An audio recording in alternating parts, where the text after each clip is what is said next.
환영합니다. 추운 날씨에도 이렇게 와주셔서 감사드리고 또 건강 유의해 주시기를 바랍니다.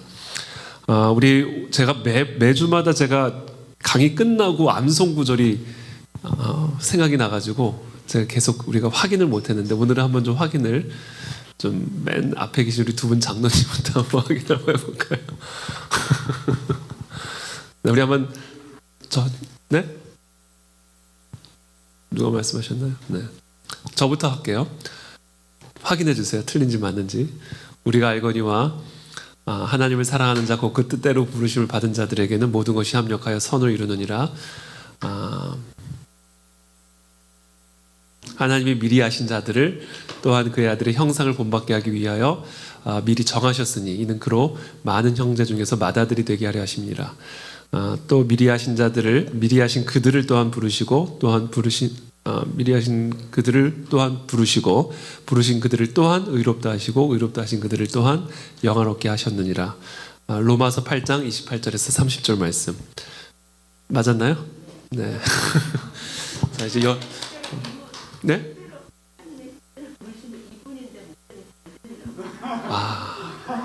큰일 받았네. 받으면 안 됩니다, 여러분. 입으셔야 됩니다. 부르심을 입은, 죄송합니다. 네, 여러분들도 한번 다시 한번 해볼까요? 우리 전체 다 같이 한번 함께 해보겠습니다. 시작. 우리가 알거니와 하나님 문자들에게는 모든 것이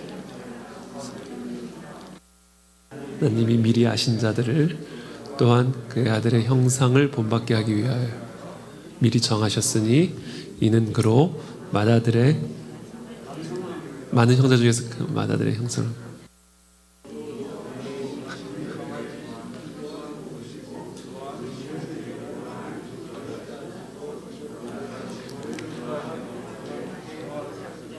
마스크를 너무 활용하시는 거 아니에요? 네, 우리 다 하신 걸로. 자, 감사합니다. 네, 오늘은 우리 5강입니다. 하나님의 말씀, 성경입니다. 저희가 지난주에 하나님의 속성, 하나님의 성품에 대해서 배웠죠. 사실 하나님의 성품은 우리가 정말 너무나 방대한 주제이기 때문에 사실은 제가 지난주에 강의를 마치고도 되게 좀 이렇게 부족함을 제가 스스로 많이 좀 느꼈습니다. 하나님의 성품은 사실은 우리가 2시간 내에 나눌 수 있는 그런 성품이 아니죠. 그래서 지난주에는 사실 그 많은 무한한 하나님의 성품 가운데 아주 일부만 다룰 수밖에 없었죠. 근데 오늘은 우리가 그 성품을 어떻게 알게 됐는가가 주제입니다. 우리가 하나님의 속성, 하나님의 성품을 우리가 어떻게 알 수가 있는가. 욥기 23장 3절에 보면 이 음향 괜찮으세요? 좀 울리시죠? 욥기 23장 3절에 보면 내가 어찌하면 하나님을 발견하고 그의 처소에 나아가랴 이렇게 얘기합니다. 내가 어찌하면 하나님을 발견하고 그의 처소에 나아가랴. 어떻게 하면 우리가 하나님을 알 수 있을까? 발견할 수 있을까? 이게 아마 많은 사람들의 어떻게 보면 답답함일 거라고 저는 생각합니다. 심지어 우리가 그리스도인들도 성도들도 우리가 어떻게 하나님을 더 깊이 만날 수 있고 알 수 있을까? 하나님이 계신다라는 것은 내가 의지적으로는 알고 있지만 그러나 정말 그 하나님의 임재, 하나님의 인격을 내가 어떻게 발견할 수 있고 경험할 수 있는가? 이게 우리가 어떻게 보면 많은 성도들이 갖고 있는 답답함이기도 합니다. 자, 어찌하면 하나님을 발견할 수 있을까? 일단 첫 번째 우리가 흔히 생각할 수 있는 길이 있습니다. 그것은 바로 우리가 자신의 노력과 축으로 하나님을 발견할 수 있다라고 믿는 것입니다. 본능적이고 직관적인 감정을 따르는 것이죠. 그래서 어떤 사람들은 내적인 빛에 대해서 말하고 있고요. 그 빛이 인도하는 대로 따르기만 하면 하나님을 만날 수 있다라고 말합니다. 자, 일반적으로 이건 이제 신비주의자들이 따르는 방법입니다. 하나님을 알 수 있는 가장 좋은 방법은 자신에게 빠져드는 거다 이렇게 생각합니다. 그래서 모든 사람 안에는 궁극적으로 하나님께 인도하는 내적인 빛이 있다라고 주장하는 것이죠. 이게 이제 많은 사교 집단들 또는 뉴에이지 운동을 하는 사람들 그래서 깊은 명상을 통하여 내 안에 있는 그 내적인 빛을 발견할 수가 있게 되고 그 빛을 따라갈 때 우리는 궁극적으로 하나님을 만나게 된다. 그래서 자신의 노력, 명상과 같은 그런 또는 고행과 같은 그런 자신의 노력과 축으로 내 내면의 빛을 통해 하나님을 만날 수 있다라고 믿는 이런 믿음이 있을 수 있고, 두 번째 길은 이성과 지혜, 인간의 이성과 지혜를 통해서 하나님을 발견할 수 있다라고 믿는 겁니다. 예를 들면 자연세계를 인간의 이성으로 잘 추론해 나가면 하나님을 만날 수 있다라고 생각하는 것이죠. 세 번째 또 길이 있는데 그것은 역사를 살펴보고 역사의 과정을 추론함으로써 하나님에 대한 믿음에 이를 수 있다라고 생각하는 것입니다. 좀 이따도 제가 나누겠지만 이 세 가지 길이 완전히 틀린 얘기는 아닙니다. 그러나 이런 방법으로는 아무도 하나님을 아는 온전한 지식에 이를 수는 없습니다. 부분적인 지식에는 이를 수 있어요.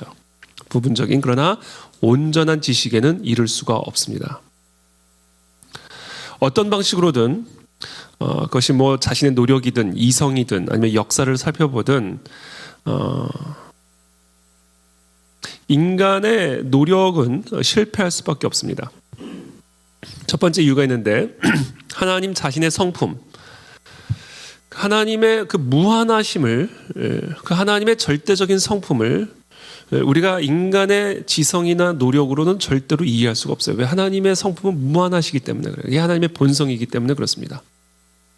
인간의 지성이라고 하는 것은 너무나 연약하기 때문에 하나님, 그 무한하신 하나님을 헤아릴 수가 없습니다. 제가 여기에 예로 코끼리, 뇌 이렇게 되는데 코끼리, 예를 들면 여러분 코끼리가 우리의 입 안에 들어갈 수 있을까요? 우리가 입을 크게 벌리면 코끼리를 입에 넣을 수 있습니까? 못 넣죠. 그 이유는 코끼리가 입보다 크기 때문에 그렇습니다. 여러분 우리 인간의 뇌, 우리가 인간이 느끼는 감각이라는 거 하는 것은 되게 지극히 제한적입니다. 그러니까 우리가 어렸을 때 흔히 노는 것 가운데 우리 뒤통수에도 이렇게 딱 손가락 찍고 어느 손가락으로 찍었는지 맞춰보라고 그러잖아요. 근데 이거 거의 못 맞춥니다. 이건 거의 운이죠. 사실 운으로 찍는 겁니다. 그러니까 그만큼 내 몸을 만지는 손가락이 뭔지도 볼 수 없는, 내 눈이 여기 있지만 그 뒤통수를 쳐도 못 보는, 그러니까 인간의 이 한계, 인간의 지성, 인간의 지혜라는 것은 이렇게 너무나 지극히 제한적인 것이기 때문에 이 지극히 제한적인 이 인간의 지혜나 지식으로 무한하신 하나님, 이 온 우주 만물을 창조하신 그 하나님을 이해한다? 그것은 마치 코끼리를 내 입에 집어넣으려는 시도와 같은 것이다. 우리의 뇌로 어떻게 뇌를 창조하신 분을 이해할 수가 있겠어요?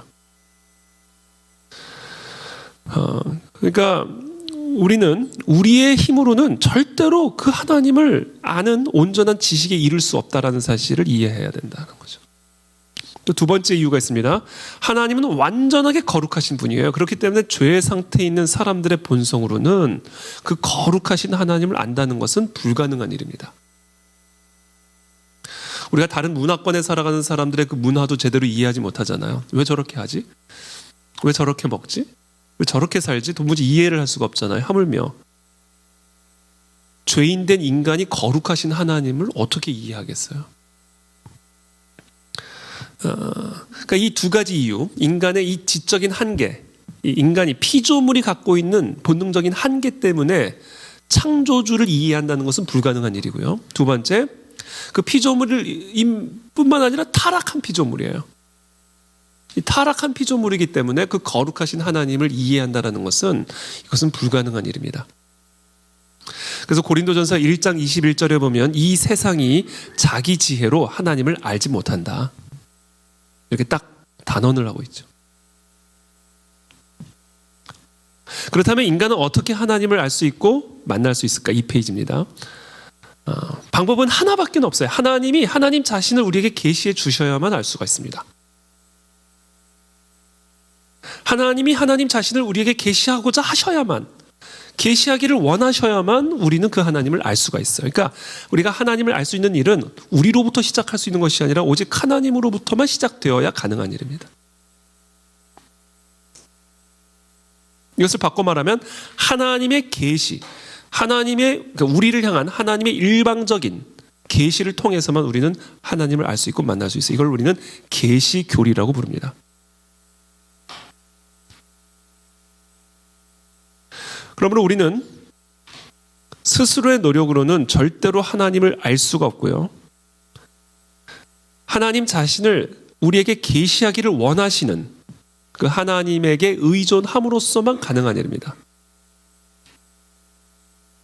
자, 그래서 우리의 질문은 이거예요. 그러면 하나님이 우리에게 자신을 계시하셨는가? 질문에 대한 대답은 계시하셨다라는 거예요. 그래서 우리는 그 하나님을 알 수가 있다라는 겁니다. 자, 먼저 계시란 무엇인가를 조금 더 살펴볼게요. 계시는 하나님이 인간에게 그분 자신, 그분의 성품, 그분의 사역, 그분의 뜻, 그분의 목적에 대한 진리를 전달하시는 행동이고요. 하나님께서 일방적으로 우리로 하여금 그 진리를 볼 수 있도록 그 진리를 감추고 있는 모든 베일을 벗겨버리는 거예요. 성경에 따르면 하나님은 두 가지 방식으로 하나님 자신을 인간에게 계시하셨습니다. 첫 번째는 일반 계시고요. 두 번째는 특별 계시예요. 일단 먼저 우리가 일반 계시를 한번 살펴볼게요. 일반 계시는 몇 가지가 있습니다. 크게 첫 번째는 자연 세계를 통해서 하나님은 하나님의 그 신성을 우리에게 계시하셨어요. 어떤 사람들은 자연을 관찰함으로써 추론 과정을 통해 하나님께 이를 수 있다고 생각한다는 사실을 이미 언급했습니다. 그리고 성경은 이에 어느 정도 동의합니다. 성경은 하나님이 일반적으로 창조물과 자연을 통해 자신을 계시하셨다고 말합니다. 그래서 모든 창조물은 그 자체가 하나님의 계시예요. 시편 19편 1절입니다. 하늘이 하나님의 영광을 선포하고 궁창이 그의 손으로 하신 일을 나타내는 도다. 그렇죠? 우리가 마치 피카소의 작품을 통해서 피카소의 정신세계를 알 수 있는 것처럼 어떤 물건을 만든 그 물건을 통해서 그 물건을 만든 사람을 이해할 수 있는 것처럼 하나님이 창조하신 이 모든 피조세계를 통해서 우리는 하나님의 영광을 보게 되고 그분이 하신 일을 보게 되는 겁니다. 두 번째, 섭리입니다. 섭리. 성경에서 섭리하면 대표적으로 떠오르는 구약의 인물은 요셉이죠. 당신들은 나를 헤아려 하였으나 하나님은 그것을 선으로 바꾸사 오늘과 같이 많은 백성의 생명을 구원하게 하려 하셨나니 당신들은 두려워하지 마소서. 그렇죠? 이런 섭리를 통해서 하나님은 하나님의 손을 우리 가운데 계시하신다. 마지막으로 세 번째, 역사, 히스토리죠. 그래서 우리가 흔히 히스토리라고도 이 얘기를 하죠. 일반 계시로는 충분하지 않아요. 자, 그러니까 역사, 그러니까 출애굽이나 홍해와 같은 출애굽 사건이나 홍해가 갈라지는 이와 같은 역사적인 사건을 통해서 하나님의 전능하신 역사, 하나님의 전능하신 손길을 우리가 보고 깨닫고 알게 됩니다. 그래서 제가 아까 서두에 우리가 자연 세계나 어떤 역사를 통해서 하나님의 온전한 지식을, 하나님에 대한 온전한 지식을 알 수는 없다고는 말씀드렸지만, 그러나 이와 같은 일반적인 계시를 통해서 하나님을 온전하지는 않지만, 완전하지는 않지만 하나님을 볼 수 있고 알 수 있습니다. 그래서 하나님은 이와 같은 것들을 통해서 우리에게 하나님 자신을 계시하십니다. 그러나 제가 계속해서 반복하는 것처럼 이와 같은 일반 계시로는 충분하지 않아요. 이런 일반적인 역사를 보고도 사람들이 하나님을 믿지 않는 것만 봐도 알 수 있죠. 그 이유는 인간의 죄 때문입니다. 죄라고 하는 비늘 때문에 그래요. 만일 인간이 죄인이 아니라면 사람들은 창조와 섭리와 역사 안에 나타난 하나님의 기적들과 역사들을 보고는 너무나 자연적인 이성적인 믿음의 추론적인 과정을 통해서 얼마든지 하나님을 믿을 수 있을 거예요. 그러나 죄 때문에 눈에 비늘이 씌어졌기 때문에 사람들이 그런 피조물을 보고도, 그런 선명한 역사를 보고도, 그런 선명한 섭리를 보면서도 하나님을 보지 못하고 듣지 못합니다. 왜냐하면 인간의 죄성 때문에 그래요. 아주 의도적으로 하나님을 거역하고 반역하고자 하는 인간의 본성 때문에 이와 같은 일반 계시로만은 인간이 온전히 하나님을 보지를 못합니다. 그것을 로마서 1장 18절에서 사도 바울이 이렇게 표현하죠. 하나님의 진노가 불의로 진리를 막는 사람들의 모든 경건하지 않음과 불의에 대하여 하늘로부터 나타나나니, 이는 하나님의 진노가 나타난다는 거예요. 왜? 이는 하나님을 알만한 것이 그들 속에 보임이라. 하나님께서 죄송해요. 제가 타이포를 했습니다. 이를 그들에게 보이셨느니라. 창세로부터 그의 보이지 아니하는 것들, 곧 그의 영원하신 능력과 신성이 그가 만드신 만물에 분명히 보여 알려졌나니 그러므로 그들이 핑계하지 못할지니라. 하나님을 알되, 자, 이 모든 것을 통해서 사실은 하나님을 알 수가 있어요. 그러나 하나님을 알되 또는 하나님을 알 수 있음에도 불구하고 하나님을 영화롭게도 아니하며 감사하지도 아니하고 오히려 그 생각이 허망하여지며 미련한 마음이 어두워졌나니 스스로 지혜 있다 하나 어리석게 되어 썩어지지 아니하는 하나님의 영광을 썩어질 사람과 새와 짐승과 기어다니는 동물 모양의 우상으로 바꾸었느니라. 이게 인간의 죄성이에요. 그래서 이런 일반 계시를 통해서도 우리는 충분히 하나님을 볼 수 있고 알 수 있음에도 불구하고 이와 같은 인간의 죄성 때문에 생각이 어두워지고 마음이 어두워져서 오히려 하나님의 신성이 담겨져 있는 그 피조물을 신으로 섬기는, 우상으로 바꾸어 버리는 그런 범죄를 범했다라는 겁니다. 자, 인간의 이와 같은 죄성 때문에 이 창조, 피조 세계 또는 역사 속에 나타나는 하나님의 역사적인 증거들로는 우리가 하나님에 대한 온전한 지식을 가지기가 불충분하다. 다시만 말씀드리지만 인간의 죄성 때문이다라는 거예요. 그래서 우리에게 또 다른 계시가 더 필요한데 그게 바로 특별 계시입니다. 그리고 오늘 제가 나누고자 하는 이 특별 계시는 바로 성경입니다. 성경. 성경은 하나님 자신에 대해 그리고 인간과 관련하여 하나님의 모든 자비로운 구원의 목적에 대해 하나님이 특별하게 계시한 기록이라고 스스로 주장합니다. 우리가 피조 세계를 통해서는 하나님이 창조주 하나님이라는 것은 알 수가 있어요. 그러나 그 피조 세계를 통해서 하나님이 우리를 구원하고자 하시는 구원자 하나님이라는 사실을 알 수는 없습니다. 그래서 온전하지는 않은 거예요. 성경에 나타난 특별 계시는 매우 독특하고 명확한 목적을 갖습니다. 그것은 먼저 일반 계시를 선명하게 만들어줘요. 태초에 하나님이 천지를 창조하시니라. 그래서 죄로 말미암아 어두워진 우리의 눈이 성경을 통해서 이 피조 세계가 그냥 저절로 만들어진 것이 아니라 하나님이 창조하신 것이구나라는 것을 정확하게 알 수 있도록 도와주죠. 깨워주죠. 근데 그뿐만이 아닙니다.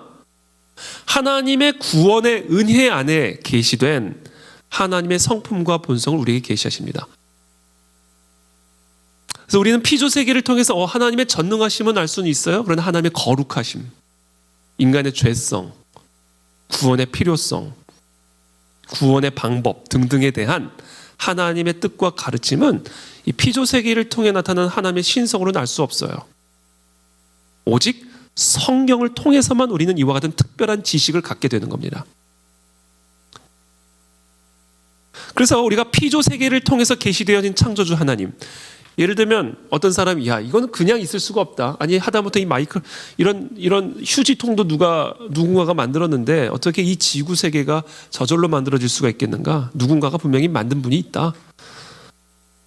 그래서 하나님이 계시는구나라고 생각했다고 가정해 봅시다. 근데 그 하나님이 무슬림의 하나님인지 아니면 신천지의 하나님인지 아니면 크리스천들의 하나님인지 도무지 알 수가 없죠. 피조 세계만 봐서는 누군가 창조주가 있다라는 것을 알 수는 있을지 모르지만 그 창조주가 무슬림에서 말하는 하나님인지 신천지에서 말하는 하나님인지 아니면 기독교에서 말하는 하나님인지를 도무지 알 수가 없는 거죠. 자, 그런 의미에서 피조물을 통해서 계시되어지는 하나님의 신성은 우리에게 하나님에 대한 완전한 지식을 계시해 주지는 못합니다. 그러므로 하나님에 대한 온전한 지식을 위해서는 일반 계시 외에 특별 계시가 필요한 거예요. 그리고 그 특별 계시가 바로 성경이다. 성경.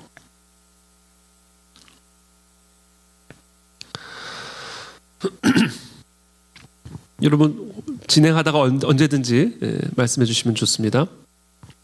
특별 계시를 통해서 특별히 하나님이 우리에게 알려주고자 하시는 하나님에 대한 지식은 하나님의 구원자 하나님에 대한 것이다. 성경은 기본적으로 하나님의 구속적 행동을 보여줍니다. 노아의 홍수라고 하는 역사적인 사건을 통해서 하나님은 심판자 하나님이라는 사실을 가르쳐 주실 뿐만 아니라 하나님은 구원자 하나님이시다. 그냥 이게 자연 현상이 아니라 그냥 이상 기후 현상이 아니라 하나님의 심판과 그 심판으로부터 구원하시는 하나님의 성품을 우리 가운데 계시해주고 있는 특별 계시죠. 우리가 그걸 어떻게 알아요? 성경을 통해서 알 수 있는 거예요. 하나님은 노아에게 자신을 계시하셨습니다. 그리고 그 말씀하신 일을 홍수와 세상에 대한 심판, 그리고 노아와 그의 8가족을 방주 안에서 놀랍게 구원하신 일을 통해서 행하셨습니다. 이건 놀라운 계시의 행동일 뿐만 아니라 구원의 행동이었죠. 그래서 우리는 무지개를 통해서 볼 때 저것이 단순한 어떤 자연적인 현상을 통해서 일어나는 무지개일 뿐만 아니라 그 무지개는 하나님의 그 언약이라고 하는 사실을 우리는 성경을 통해서 계시를 받게 되는 거예요. 이 성경이 없었다면 저 무지개가 하나님의 그 언약을 의미하는 것이라는 것을 절대로 알 수 없었을 겁니다. 오직 성경이 있었기 때문에 우리는 무지개를 바라보면서 하나님께서 노아의 가정을 구원하신 그 사건을 통해서 하나님이 인간과 맺은 언약이라는 것을 알 수가 있게 되는 것이죠. 아브라함, 하나님이 아브라함을 부르시고 그의 생에 일어난 많은 사건들을 통해서 노아의 경우와 유사하게 놀라운 방법으로 주어진 계시를 발견할 수 있죠. 갈대아 우르를 떠나라. 하나님이 나타나셔서 아브라함에게 말씀하시죠. 하나님은 그가 이교도 가운데서 살고 있을 때 그를 택하시고 밖으로 끌어내셨습니다. 아브라함은 자기가 어디로 가고 있는지 몰랐으나 하나님은 그를 인도하셨죠. 그렇죠? 이 모든 것들이 구원의 역사의 시작을 우리에게 가르쳐 줍니다. 그래서 아브라함은 한 나라와 민족의 아버지일 뿐만 아니라 우리는 성경을 통해서 그 세속 역사 속에서 아브라함이 저 무슬림 저 중동 지역의 저 나라의 민족의 아버지다라는 사실을 알 뿐만 아니라 또는 이스라엘의 시초가 됨을 알 뿐만 아니라 그것이 바로 구원의 역사를 위해서 하나님이 아브라함을 불러내셨고 민족을 이루셨다라는 사실을 우리는 성경을 통해서만 확인할 수가 있는 거예요. 성경을 통해서만 우리는 그것을 알 수가 있는 겁니다. 모세, 불타는 떨기나무, 출애굽기 3장에 기록이 되어 있죠. 이것은 무엇을 의미할까? 온통 불꽃이 붙어 타고 있으면서도 타 없어지지 않은 그 떨기나무는 어떻게 된 것일까? 그건 무엇이었을까? 그냥 겉으로 보면 그냥 자연현상이죠. 그러나 그것은 하나님을 계시하고 있는 사건이었어요. 하나님은 모세에게 자신이 존재하신다라는 사실을 계시하셨을 뿐 아니라 바로 이스라엘 백성들을 애굽으로부터 구원하고자 하시는 그 놀라운 사명을 부여하시기 위한, 계시하시기 위한 사건이었음을 우리는 성경을 통해서 알 수가 있는 겁니다. 그렇지 않으면 우리는 그냥 역사책에 기록된 모세가 애굽의 노예하에 있던 이스라엘 백성들을 끄집어냈다. 뭐 역사책엔 그 정도가 기록되어 있을지는 모르지만 그 역사가 어떤 구속사적인 의미를 지니고 있는지, 그것을 통해서 하나님이 어떤 일을 하셨는지는 오직 성경을 통해서만 알 수 있는 겁니다. 홍해, 시편 기자들은 하나님이 이스라엘을 위해 해주신 일을 열거할 때마다 언제나 홍해를 건널 때 하나님이 하신 일을 강조하는 것을 볼 수가 있습니다. 왜 그럴까요? 이 사건이 아주 중요한 구속사적 의미를 지니고 있기 때문에 그래요. 하나님은 백성들에게 자신이 그들을 애굽의 종살이에서 하나님께로 구별하셨고 이끌어내셨다고 말씀하셨습니다. 이것은 단순히 애굽으로부터 건져내는 것에 국한된 문제가 아니라 모든 구속사 과정을 예표하고 있는 것이고 또 실제로 그 구속사의 시작이기도 합니다. 그래서 시편 기자들은 끊임없이 하나님의 이 홍해 사건을 계속해서 열거하고 있고요. 특별히 사도 바울이 고린도전서 15장인가요?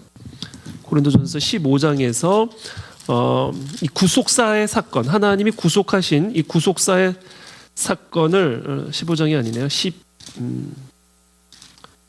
몇 장이죠? 10장. 고린도전서 10장을 보면 이 홍해 사건을 인간의 이 구속사적 과정과 동일하게 병치해서 사도 바울이 설명을 합니다. 그러니까 우리는 이 홍해가 그런 구속사적인 의미, 구속사적인 의미를 예표하고 있을 뿐만 아니라 그 구속사의 시작이다라는 사실을 우리는 그냥 그 역사 자체로는 알 수가 없어요. 성령이라고 하는 렌즈를 통해서 봐야만 이게 이런 의미를 지니고 있는 사건이었구나라는 것을 알 수가 있게 되는 겁니다. 그래서 일반 계시로는 부족하다는 거죠. 반드시 특별 계시인 성경의 렌즈를 통해서만 자연 세계를 보고 역사를 봐야 우리는 하나님에 대한 온전한 지식에 이를 수가 있다는 겁니다. 특별히 예수 그리스도 구원 계시의 가장 중심적인 사건이죠. 예수 그리스도의 탄생과 죽음과 부활의 사건은 성경에 기록된 구약과 신약의 성경을 통해서만 우리는 그 의미를 제대로 이해할 수가 있습니다. 히브리서 1장 1절부터 3절의 말씀입니다. 옛적에 선지자들을 통하여, 그러니까 구약 성경을 의미합니다. 옛적에 선지자들을 통하여 여러 부분과 여러 모양으로, 지금까지 제가 설명드린 거예요. 노아의 홍수, 아브라함 사건, 모세 사건, 홍해 사건 등등. 여러 부분과 여러 모양으로 우리 조상들에게 말씀하신 하나님이 이 모든 마지막 날에는 아들을 통하여 우리에게 말씀하셨으니 이 아들을 만유의 상속자로 세우시고 또 그로 말미암아 모든 세계를 지으셨느니라. 이는 하나님의 영광의 광채시요 그 본체의 형상이시라. 그의 능력의 말씀으로 만물을 붙드시며 죄를 정결하게 하는 일을 하시고 높은 곳에 계신 지극히 크신 이의 우편에 앉으셨느니라. 우리는 이 역사, 이 성경의 말씀을 통해서만 이 세계가 어떻게 생겨난 것이고 또 이 세계 속에 예수 그리스도가 오셔서 무슨 일을 한 것이며 죽으시고 부활하셔서 지금 예수 그리스도께서 어디에 앉아 계시며 무슨 일을 하고 계시는지를 우리는 오직 성경을 통해서만 알 수 있다는 거예요. 이것을 우리는 이제 일컬어 성경적 세계관이라고 부르는 거죠. 그냥 세계를 보면 몰라요. 성경으로 봐야, 성경으로 세계를 봐야 하나님이 진짜 누구시고 예수 그리스도가 누구시고 성령이 누구시며 지금 이 하나님 예수 그리스도 성령 하나님이 이 세상 역사 속에서 무슨 일을 하고 계시는지, 이 세상 역사를 어디로 끌고 가고 계시는지를 알 수 있는 눈을 가질 수가 있게 된다는 게 특별 계시예요. 그러면서 이 특별 계시, 성경적 세계관이 바로 이 특별 계시로 무장되어지는 삶을 사는 것을 의미하는 겁니다. 이 특별 계시로 무장되어야만 우리는 이 세계의 현실, 세상의 실존, 인간의 실존을 제대로 이해할 수가 있어요. 누가복음 1장 1절부터 4절 말씀 또 읽어드릴게요. 우리 중에 이루어진 사실에 대하여 처음부터 목격자와 말씀에 일꾼된 자들이 전하여 준 그대로 내력을 저술하려고 붓을 든 사람이 많은지라. 그 모든 일을 근원부터 자세히 미루어 살핀 나도 데오빌로 각하에게 차례대로 써보내는 것이 좋은 줄 알았노니 이는 각하가 알고 있는 바를 더 확실하게 하려 함이로라. 그러면서 이 누가를 비롯한 이 복음서의 저자들은 똑같은 우리 중에 이루어진 사실을 다양한 각도로 해석해 주죠. 그래서 우리 중에 이루어진 사실이 어떤 의미를 지니고 있고 그 사실 안에 어떤 특별한 계시가 담겨져 있는지를 마태, 마가, 누가, 요한을 통해서 특별하게 우리에게 계시해 주고 계시는 거죠.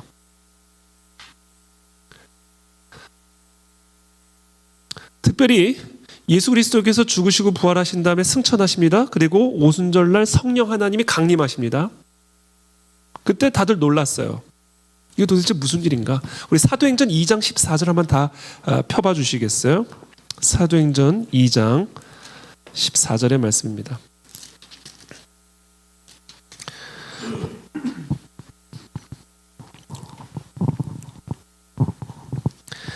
이 오순절날 이제 다락방에 성령의 강림이 일어나죠. 난생 처음 본 그런 광경입니다. 그 광경을 이제 기록을 하고 있죠. 그러니까 다들 술 취했다, 조롱을 합니다. 그러니까 제대로 해석을 못하는 거예요.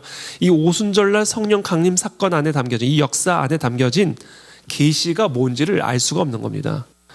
그냥 눈에 표면적으로 보이는 것으로 표현하니까 술에 취했구나, 그렇게 이제 오해를 하는 거죠. 그래서 사도 베드로가 일어나서 구약의 성경을 가지고 이 성령 강림 사건에 너희들이 술 취했다라고 말하는 이 사건 안에 어떠한 특별 계시가 담겨져 있는지를 설명해 주는 겁니다. 그러니까 이건 구약 성경이 없었다면 도무지 해석이 불가능한 사건인 거예요. 그래서 16절에 보면 선지자 요엘을 통하여 말씀하신 것이니 일러스되 하나님이 말씀하시기를 말세에 내가 내 영을 모든 육체에 부어주리니 너희의 자녀들은 예언할 것이요 너희의 젊은이들은 환상을 보고 너희의 늙은이들은 꿈을 꾸리라. 그렇죠? 그러면서 22절에 이스라엘 사람들아 이 말을 들으라. 너희도 아는 바와 같이 하나님께서 나사렛 예수로 큰 권능과 기사와 표적을 너희 가운데서 베푸사 너희 앞에서 그를 증언하셨느니라. 그가 하나님께서 정하신 뜻과 미리 하신 대로 내준 바 되었거늘 너희가 법 없는 자들의 손을 빌려 못 박아 죽였으나 하나님께서 그를 사망의 고통에서 풀어 살리셨으니 이는 그 사망 안에서 매여 있을 수 없었음이라. 그러면서 다윗의 말을 또 인용합니다. 시편 16편의 말씀을 또 인용하시죠. 그러면서 이 예수 그리스도의 죽음과 부활의 사건은 바로 다윗이 예언한 바와 같은 메시아의 죽음과 부활 사건이었음을 이야기를 해주는 겁니다. 그러니까 이 예수 그리스도의 십자가의 죽음 사건은 이 구약 성경이라고 하는 렌즈를 통해서 보지 않으면 도무지 해석이 불가능한 것이죠. 그래서 지금 사도 베드로는 이 성령의 강림 사건이 바로 그들이 죽인, 유대인들이 죽인 예수 그리스도의 죽음과 부활 승천 이후에 그리스도의 약속대로 임하신 또 구약의 예언대로 임하신 하나님의 영이라는 사실을 요엘 선지자의 말씀과 다윗의 말씀을 통하여 당시 모여있던 유대인들에게 설명해 주는 거예요.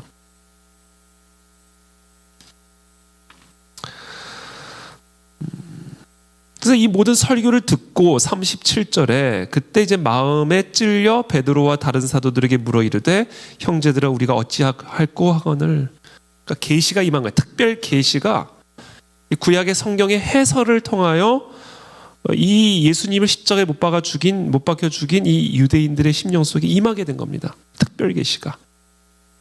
그리고 그 특별 계시로 말미암아 회개하여 구원을 받게 되는 것이죠.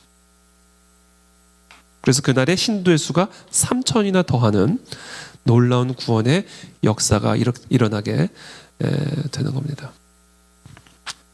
그러므로 구원에 대한 계시는 또는 이 땅에서 일어난 모든 역사 속에 담겨져 있는 하나님의 계시는 성경이라고 하는 렌즈를 통해서만 해석이 됩니다.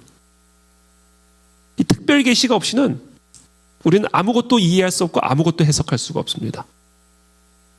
자연 세계를 보나 또는 역사를 보나 이와 같은 일반 계시들은 오직 특별 계시, 성경의 렌즈를 통해서 바라볼 때만 그 일반 계시 안에 담겨져 있는 진정한 하나님에 대한 온전한 지식을 우리가 가질 수가 있게 된다는 것이죠. 성경 없이 출애굽의 역사를 제대로 해석할 수 없고요. 성경 없이 그리스도의 탄생과 십자가의 죽음과 부활 사건을 제대로 이해할 수가 없습니다. 성경 없이 갑작스럽게 등장한 초대교회의 역사를 제대로 이해할 수 없습니다. 세속 역사 속에서도 출애굽의 이야기를 하고 있고 세속 역사 속에서도 그리스도의 탄생 이야기를 하고 있고 세속 역사 속에서도 십자가의 죽음 사건을 이야기를 하고 있습니다. 세속 역사 속에서도 초대교회의 등장에 대한 이야기를 하고 있고 그 초대교회가 로마 제국을 뒤엎은 것을 분명하게 기록을 하고는 있지만 그 세속 역사 속에 기록된 그와 같은 내용에는 하나님이 누구시며 하나님이 왜 그 일을 하셨으며 그 역사가 진정으로 담고 있는 구속사적 의미를 해석해 주지 못해요. 왜? 성경과 분리되어서 기록하고 있기 때문에 그래요. 성경과 상관없이 기록하고 있기 때문에 그 역사적인 기록은 비록 사건을 기록하고 있을지는 모르지만 죽은 기록이에요. 죽은 기록입니다.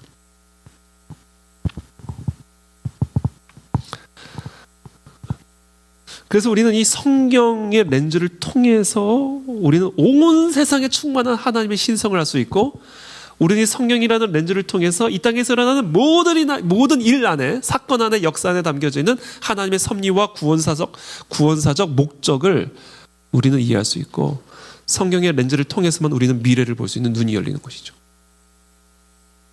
이게 성경적인 세계관입니다. 그래서 우리가 속된 말로 세상적으로 볼 때 일자 무식이라 할지라도 성경에 능통하면 세상을 꿰뚫어 볼 수 있는 통찰력을 갖게 되는 것이죠. 그래서 저번에 이왕재 교수님도 그런 말씀하셨잖아요. 자기 어머니인가 할머니인가 정말 일자 무식이신데 뭐 세상에 돌아가는 모든 것들을 꿰뚫어 보는 통찰력을 갖고 계셨다라는 말씀을 그때 하셨는데 정말 그렇습니다. 우리가 성경을 제대로 이해를 하고 성경이라는 렌즈를 통해서 세상을 볼 수 있는 훈련만 되면, 즉 성경으로 세상을 볼 수 있는 훈련만 되면 그러면 매우 지혜로운 사람이 될 수가 있죠. 지혜로운 사람. 그리고 그 지혜를 가져야 세상을 바꾸는 사람이 될 수가 있습니다. 네, 마이크 준비해 주시면 감사하겠습니다. 우리 중원 형제.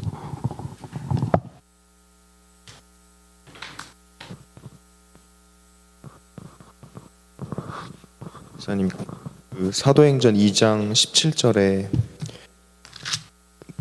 그 자녀들은 예언할 것이요 젊은이가 환상 보는 거 그리고 늙은이들은 꿈을 꾸리라 이게 있잖아요. 이게 찬양도 많이 부르고 말씀도 많이 봐서 익숙한데 이게 이 말의 뜻이 성령이 임하면은 그 세상이 감당하지 못하는 믿음의 삶을 산다는 뜻인지 아니면은 그 자녀들이 예언하는 거랑 젊은이들이 환상 보는 것과 그 늙은이들이 꿈을 꾼다는 것이 의미하는 어떤 구체적인 어떤 실체가 있는 건지 좀 궁금했던 것 같아요. 네, 저는 이거는 있는 그대로 하나님이 말씀하신 거라고 믿습니다. 왜냐하면 성령 하나님이 임하시면, 근데 사실 이거를 우리가 물론 딸들은 예언을 한다고 말씀하고 있고 젊은이들은 환상을 본다고 말씀하시고 나이 든 사람들은 꿈을 꾼다고 말을 하는데, 사실 이것이 뭐 딸들은 꼭 예언만 할 수 있고 젊은이들은 꼭 환상만 볼 수 있고 딱 그 나이대에 맞는 성령의 역사를 구분짓는다라고 해석을 할 수는 없고, 성령 하나님이 우리 가운데 임하실 때 딸들이든 젊은이들이든 나이 든 사람이든 성령이 주시는 말씀을 대언할 수가 있고 성령이 주시는 환상을 볼 수가 있고 성령이 보여주시는 꿈을 꿀 수가 있다. 이게 성령의 역사다 라는 것을 말씀하고 있는 것이죠. 그래서 저는 성령 하나님이 우리 가운데 임하시면 실제로 예언과 환상과 꿈을 꾸는 일들이 나타난다. 저는 우리가 모두가 다 경험하고 있는 거라고 저는 생각하는데요. 성령 하나님이 임하시면 예언을 하죠. 눈이 열리니까, 미래를 보는 눈이 열리니까 예언을 하죠. 예언이라고 하는 것은 꼭 미래를 말하는 것만을 의미하는 것은 아니라 하나님의 말씀을 대언하는 것이 예언의 본질적인 의미입니다. 하나님의 말씀을 대언할 때 그것이 미래에 대한 이야기도 포함이 되기 때문에 우리의 예언은 미래에 관한 말씀도 포함하고 있지만 더 본질적으로는 이제 하나님의 말씀을 대언하는 것이죠.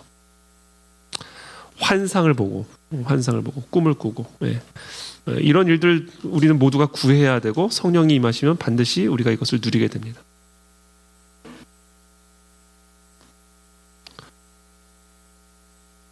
네, 또 혹시 뭐 질문이나 혹시 하고 싶으신 말씀?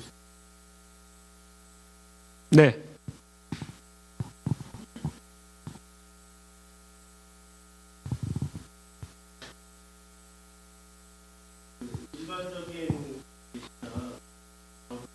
버튼은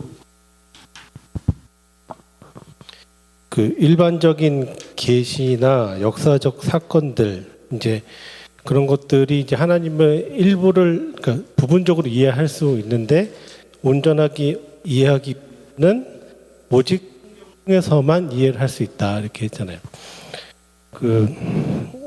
근데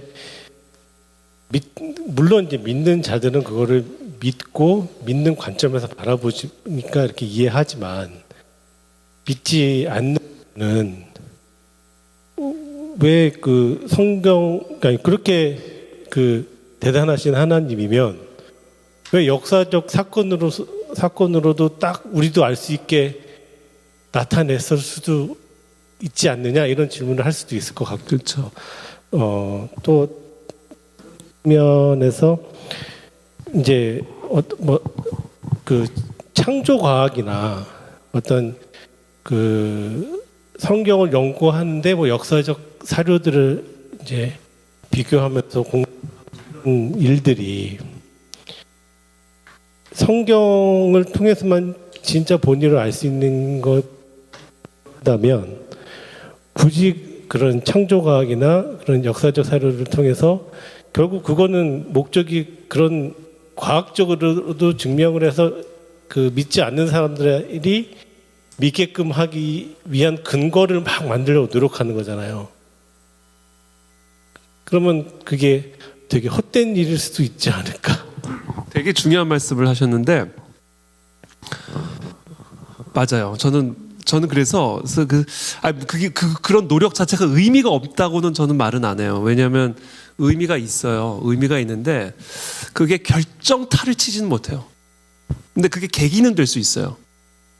저는 그렇게 생각합니다. 그러니까 사람들마다 하나님이 일하는 방식은 다 다르기 때문에 뭐 하나님의 그건 주권에 속한 문제라 창조 과학을 통해서나 또는 어떤 변증학 을 통해서 믿지 않는 사람들로 하여금 성경의 권위를 받아들이게 하거나 하나님의 권위를 받아들이게 하기 위한 그런 일종의 이성적이고 지성적인 노력들이 무의미하다고 말할 수 없어요. 왜 하나님이 그걸 사용하실 수가 있기 때문에. 그러나 저는 개인적으로 결정타는 절대로 못 친다고는. 결정타는 오직 성령의 감동, 성령 하나님의 주권적인 역사를 통한 성령의 감동이 임하셔야만 가능한 일이지. 그래서 사실 오늘의 그 결론이기도 한데 그건 좀 이따 제가 좀 더 구체적으로 말씀을 드릴 텐데, 여러분 그 홍해를 갈라졌을 때 여러분 그 이스라엘 백성들이 광야에 들어가서 어떻게 하나님한테 했는지를 우리는 너무나 잘 알잖아요. 1세대들이 어떻게 했는지. 이게 1세대들이 다 죽었어요. 못 들어가고. 하나님이 홍해가 갈라지는 사건을 보고도 광야에서 메추라기와 만나로 공급하시는 나의 능력을 보고도 구름 기둥과 불 기둥으로 너희를 인도하는 나를 보고도 가나안 땅에 들어가서 네피림을 보고서는 들어가지 않고 애굽으로 돌아가자? 그러고는 그냥 광야로 다 내모셔가지고 너희 말대로 해주마 그러고 거기서 다 죽었단 말이에요. 이것은 우리에게 되게 중요한 바를 시사하는 거죠. 그러니까 기적이 참 중요한데 기적이 절대로 그 사람을 회심 못 시킵니다. 기적의 역사. 그거는 출애굽 1세대가 우리에게 분명하게 얘기해 주는 거예요. 예수님이 죽으시고 부활하셨으면 당시 유대 지역에 살던 예루살렘에 살던 모든 사람들은 다 회심했어야 된다고 저는 생각해요. 죽으시고 부활하셨단 말이에요. 아니 예수님을 아예 죽이지도 않았겠지. 그렇잖아요. 죽은 나사로를 살리시는 걸 보고 죽이겠다 생각했잖아요. 사람들이. 죽은 나사로를 살리신 예수님을 죽여야 되겠네, 예수를. 이제 이렇게 생각했단 말이에요. 그러니까 그냥 기본적으로 증거의 문제가 아니라 제가 서두에도 말씀드린 것처럼 이건 인간의 죄성의 문제다. 그렇기 때문에 지금 양 집사님께서 말씀하신 것처럼 이 인간의 죄성의 문제는 어떤 창조 과학 같은 이성적이고 지성적인 노력을 통해서 그것이 아무 의미 없다라고는 말 수는 없지만, 그러나 그것이 궁극적으로 사람을 회심시킬 수 있는 결정타는 못 친다. 결국 그 결정타는 뭐를 통해서만 이루어지는가? 성령 하나님의 말씀을 통해. 성경. 그래서 믿음은 들음, 그리고 들음은 그리스도의 말씀으로 말미암느니라 말씀하시는 거예요. 이게 미련한 방법처럼 보이거든요. 사실 미련해 보여요. 성경을 통해서만 우리는 하나님을 만날 수가 있는데 어떻게 보면 이게 좀 미련해 보여요. 지금 양 집사님께서 약간 그런 표현을 주신 거죠. 사실은 세상 사람들에게 이 하나님의 말씀을 믿어야 된다. 이것은 조금 이게 과연 얼마나 설득력 있게 그들에게 다가갈까? 충분히 우리에게 그렇게 말할 수 있죠. 그러나 오늘 제가 나누고자 하는 핵심적인 결론은 성경을 통하지 않고는, 성경을 듣지 않고는 우리는 우리의 이 특별 계시에 대한 눈이 열릴 수가 없다.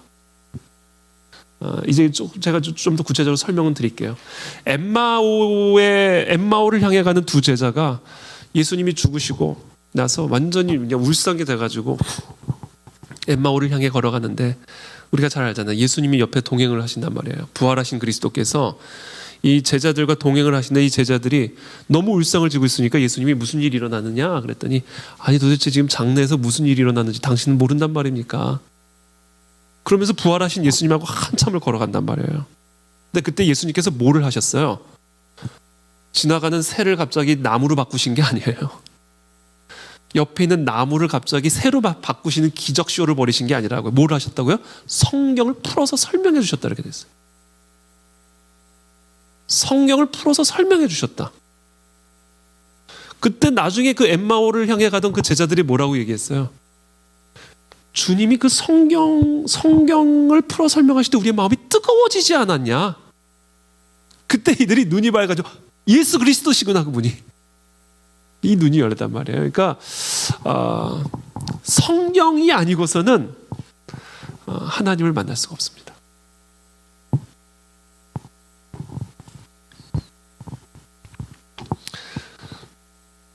그 이유를 제가 지금부터 설명을 드릴게요. 그러면 지금 우리 집사님께서도 질문하신 것처럼 우리 안에 이런 질문이 있어요. 그럼 이 책을 어떻게 신뢰할 수 있는가?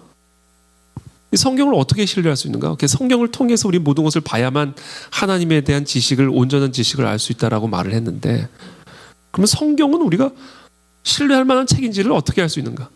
성경의 권위를 어떻게 인정할 수 있는가? 그 성경의 권위를 우리가 이해하기 위해서는 아이러니하게도 성경이 뭐라고 말하는지를 들어야 됩니다. 성경의 권위를 우리가 이해하기 위해서 다른 사람들 누군가에게 찾아갈 수가 없어요. 성경의 절대적인 권위를 우리가 누군가에게 설명해 줄 때는요, 여러분, 성경을 가지고 설명해 주셔야 됩니다. 이게 어떻게 보면 조금 미련하게 느껴질 수는 있지만 그거 외에는 길이 없어요. 뭐 성경이 어떻게 만들어졌는지에 대한 역사적인 증거, 역사적인 사료들이 있죠. 정경 자료로 어떻게 이게 만들어졌고, 성경을 누가 썼고, 뭐 여러 가지 역사적 자료 증거들을 가지고 성경의 권위를 이야기할 수도 있어요. 그러나 그것으로는 안 돼요. 성경의 권위는 성경으로 설명해야 됩니다. 이게 1차적인 원리예요. 자, 그렇다면 성경은 성경의 권위에 대해서 뭐라고 말하는가? 첫 번째, 하나님의 영감을 받아 기록된 책이라고 말합니다. 모든 성경은 하나님의 감동으로 된 것으로 교훈과 책망과 바르게 함과 의로 교육하기에 유익하니 이는 하나님의 사람으로 온전케 하며 모든 선한 일을 행하기에 온전케 하려 함이니라. 자, 성경은 하나님의 감동으로 기록된 책이다. 자, 하나님의 감동으로 영감되었다라는 것은 하나님께서 이 성경을 기록한 저자들 안에 숨을 불어넣으신 하나님의 작품이라는 거예요. 비록 사도행전은 누가가 기록했고, 마태복음은 마태가 기록했고, 로마서는 사도 바울이 기록을 했고, 출애굽기는 모세가 기록했다고 하지만 분명히 저자, 사람인 저자가 있지만, 그러나 이것은 그 사람의 작품이 아니라 하나님의 감동으로 기록됐다라는 이야기는 하나님이 그 메시지들을 그와 같은 저자들에게 불어 넣어 주셨다. 그래서 이것은 하나님의 행하심의 결과, 하나님의 작품이다라는 얘기예요. 성경에 있는 모든 것은 사람이 쓴 것이지만 하나님께서 사람에게 주셔서 사람이 쓰신 것이다. 이게 하나님의 영감으로 기록됐다라는 것의 의미입니다. 이게 성경이 말하는 성경의 권위의 근거예요. 하나님의 감동으로 사람을 통해서 기록된 책. 그래서 우리는 성경을 대할 때 사람이 쓴 책으로 대하면 안 됩니다. 사람이 쓴 어떤 소설이나 역사책처럼 성경을 대해서는 안 돼요. 성경은 비록 사람이 기록했지만 하나님이 사람을 통해서 쓰신 책으로 받아들여야 됩니다. 그래서 이 성경은 절대적인 권위를 지닌다. 자, 그렇다면 이 영감, 하나님의 영감으로 기록된 책이다라는 이 의미는 좀 더 구체적으로 어떤 의미인가? 축자적 영감으로 기록된 책입니다. 축자적인 영감, 영어로 표현은 verbal inspiration. 문자 하나하나, 단순히 성경에서 말하고 있는 어떤 개념이나 성경에서 이야기하는 어떤 주장들만 그냥 뭉뚱그려서 하나님의 어떤 영감으로 전달되어지는 메시지라는 의미가 아니라 단어 하나하나가 하나님의 영감으로 기록되었다라는 의미예요. 숲만 하나님의 영감으로 기록된 것이 아니라 나뭇가지다. 나뭇가지다 하나님의 영감으로 기록되었음을 의미하는 겁니다. 그래서 우리는 큐티 묵상을 할 때요, 단어 하나하나를 깊이 곱씹으면서 살펴봐야 됩니다. 문맥 하나하나 대충 봐서는 안 되죠. 왜냐하면 그 문맥 하나하나가 다 하나님의 영감으로 주어진 문맥이기 때문에 그렇습니다. 그런 의미에서 이 강해 설교가 참 좋아요. 강해 설교. 물론 제가 요즘은 주제 설교로 가고 있지만 물론 때로 주제 설교도 도움이 되는 부분이 있어요. 그러나 우리 교회는 또 저는 기본적으로는 강해 설교입니다. 그러나 이제 경우에 따라 때에 따라 이제 주제 설교도 가끔씩 이제 병행을 할 텐데 기본적으로 제가 강해 설교를 위주로 가는 이유는 이게 단순히 종교 개혁의 전통이기 때문만은 아니에요. 이건 제 체험적인 확신 때문에 그렇습니다. 강해 설교를 통해서 구절 하나하나를 그냥 차례대로 깊이 묵상하면서 나누는 이런 작업, 이런 과정을 우리 함께 다 할 때 정말 이 단어 하나하나까지, 조사 하나하나까지, 문맥 하나하나까지, 절수 하나하나까지 하나님의 영감으로 기록되어 있는 그 영감이 우리 안에서 살아 역사하게끔 할 수 있는 어떤 그런 설교 방식인 거죠. 강해 설교가. 그래서 종교 개혁자들, 칼빈도 그렇고 루터도 그렇고 쯔빙글리도 그렇고 이 종교 개혁가들이 이 종교 개혁을 일으키는 어떤 부흥의 영적 각성을 일으킬 때 뭐 18세기 그 1차 각성 운동도 마찬가지고요. 근데 영적인 각성이 일어나는 부흥의 역사가 일어나는 그때의 설교자들은 강해 설교를 했습니다. 강해 설교. 어떤 주제를 가지고 하는 것도 좋지만 하나님 이 성경은 단순한 주제에만 하나님의 영감이 들어가 있는 게 아니라 문자 하나하나에까지 하나님의 영감이 들어가 있기 때문에 우리는 그만큼 이 강해 설교를 통해서 축자적으로 영감되어 있는 하나님의 감동을 풍성하게 경험하고 누릴 수가 있게 되는 것이죠.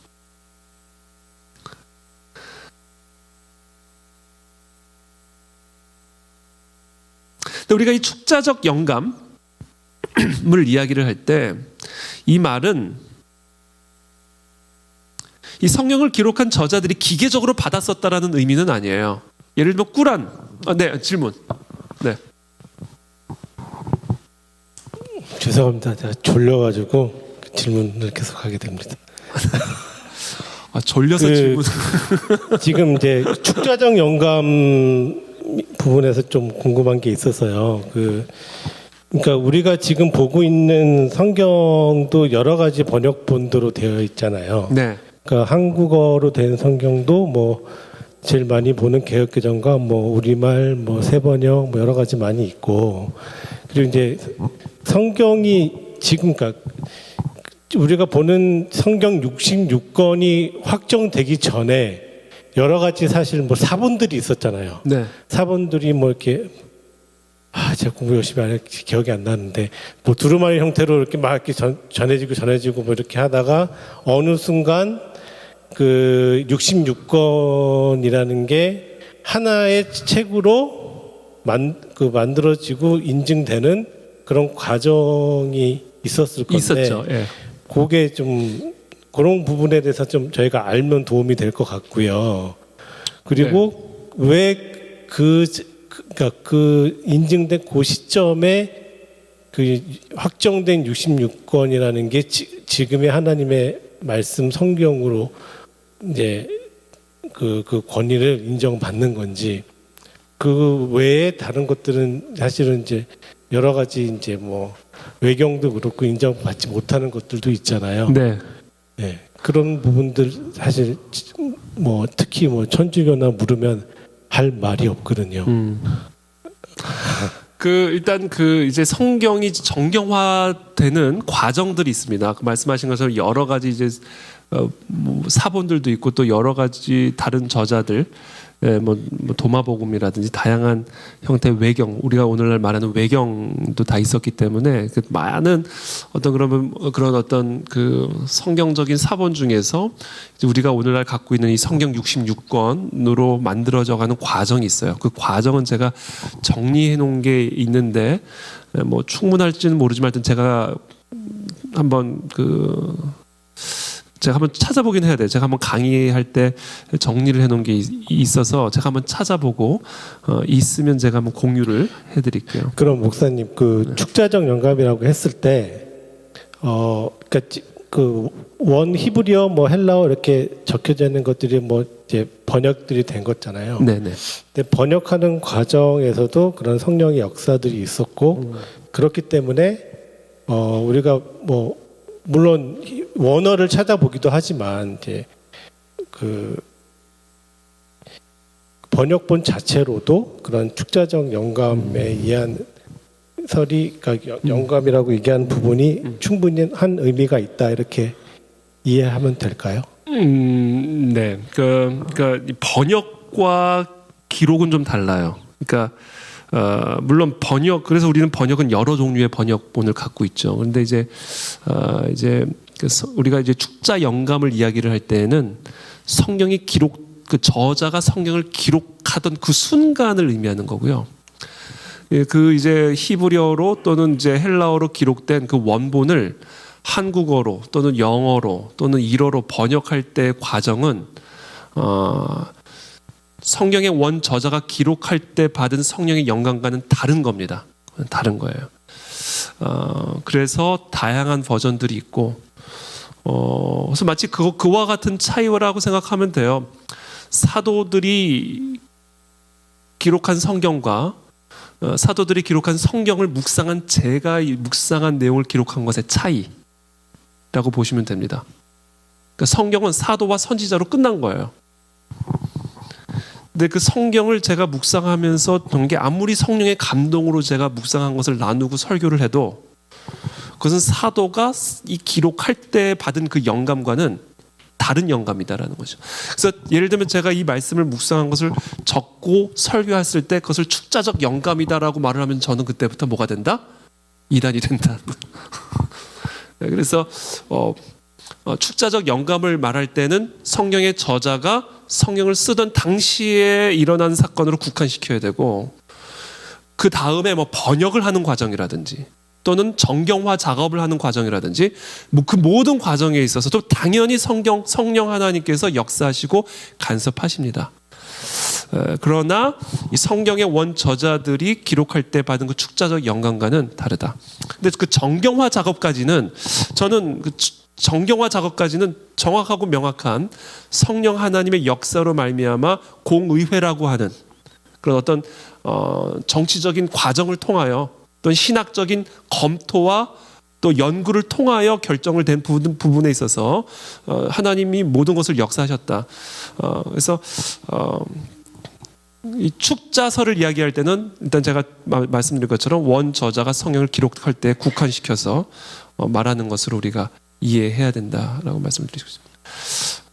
우리가 정경화 작업을 하게 되는 여러 가지 계기들이 있는데 그 중에 하나가 이제 일단 이단들이 등장하고 뭐라면 뿌리 없는 그러니까 족보 없는 막 사본들이 막 여기저기서 나오기 시작하고 그러면서 이제 초대 교부들이 이제 신학자들이 이 성경을 막 여기저기 흩어다니는 성경들을 다 수집을 합니다. 다 모아다가 아주 물론 당연히 기도하면서 성령의 은혜 가운데 철저한 검증과 검토와 이런 어떻게 보면 지적인 이성적인 과정을 통해서 결국은 성경 66권만을 정경으로 딱 확립하는 그런 일종의 신학적인 정치적인 절차들이 있었어요. 그래서 그 모든 과정에 성령 하나님께서 간섭하셔서 그 모든 일들이 이루어졌다.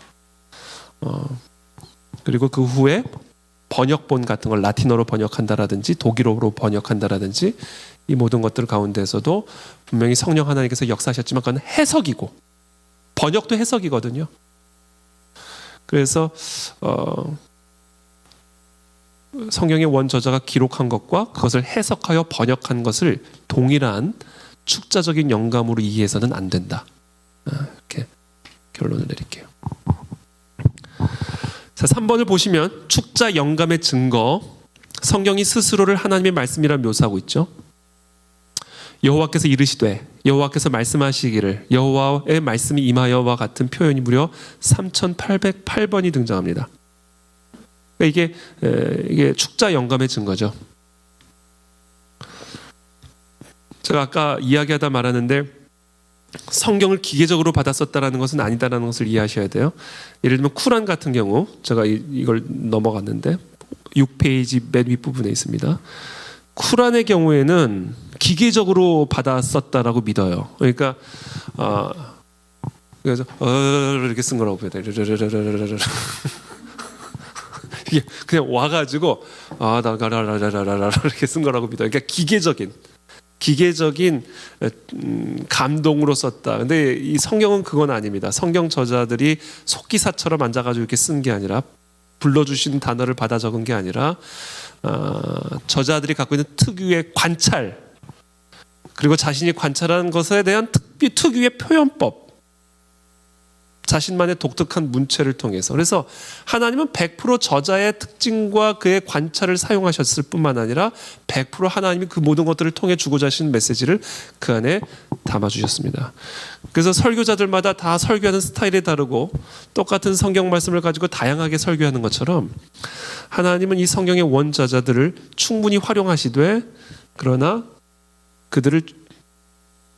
그들로 하여금 어떤 단어를 선택하거나 어떤 개념을 설명하려고 할 때 한치 오차도 일어나지 않도록, 하나님이 원래 주고자 하시는 그 메시지를 정확하게 전달할 수 있도록 그들의 모든 것들을 사용하셨지만, 그러나 하나님의 메시지를 집어넣으셨다. 그래서 축자 영감의 증거, 성경이 스스로를 하나님의 말씀이라고 묘사하고 있습니다. 그렇죠? 신명기 18장 18절입니다. 내가 그들의 형제 중에서 너와 같은 선지자 하나를 그들을 위하여 일으키고 내 말을 그 입에 두리니 내가 그에게 명령하는 것을 그가 무리에게 다 말하리라.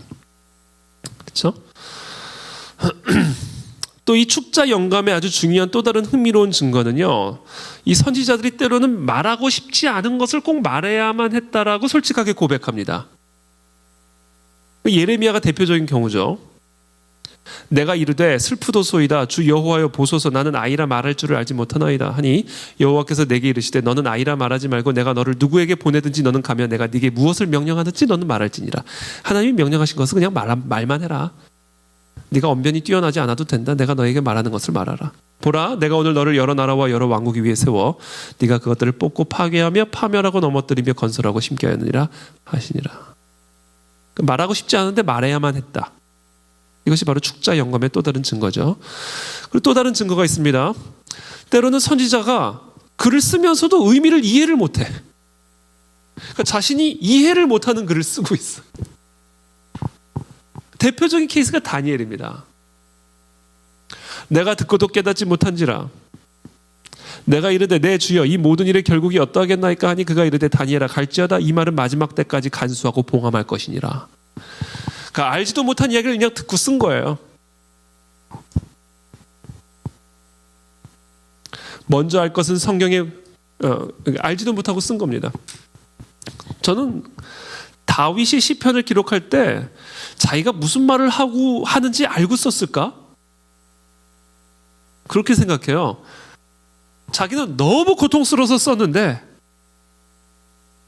이게 막 메시아의 예언이야. 하나님이 나를 버려가지고 난 너무 고통스러워. 어찌하여 나를 버리시나이까?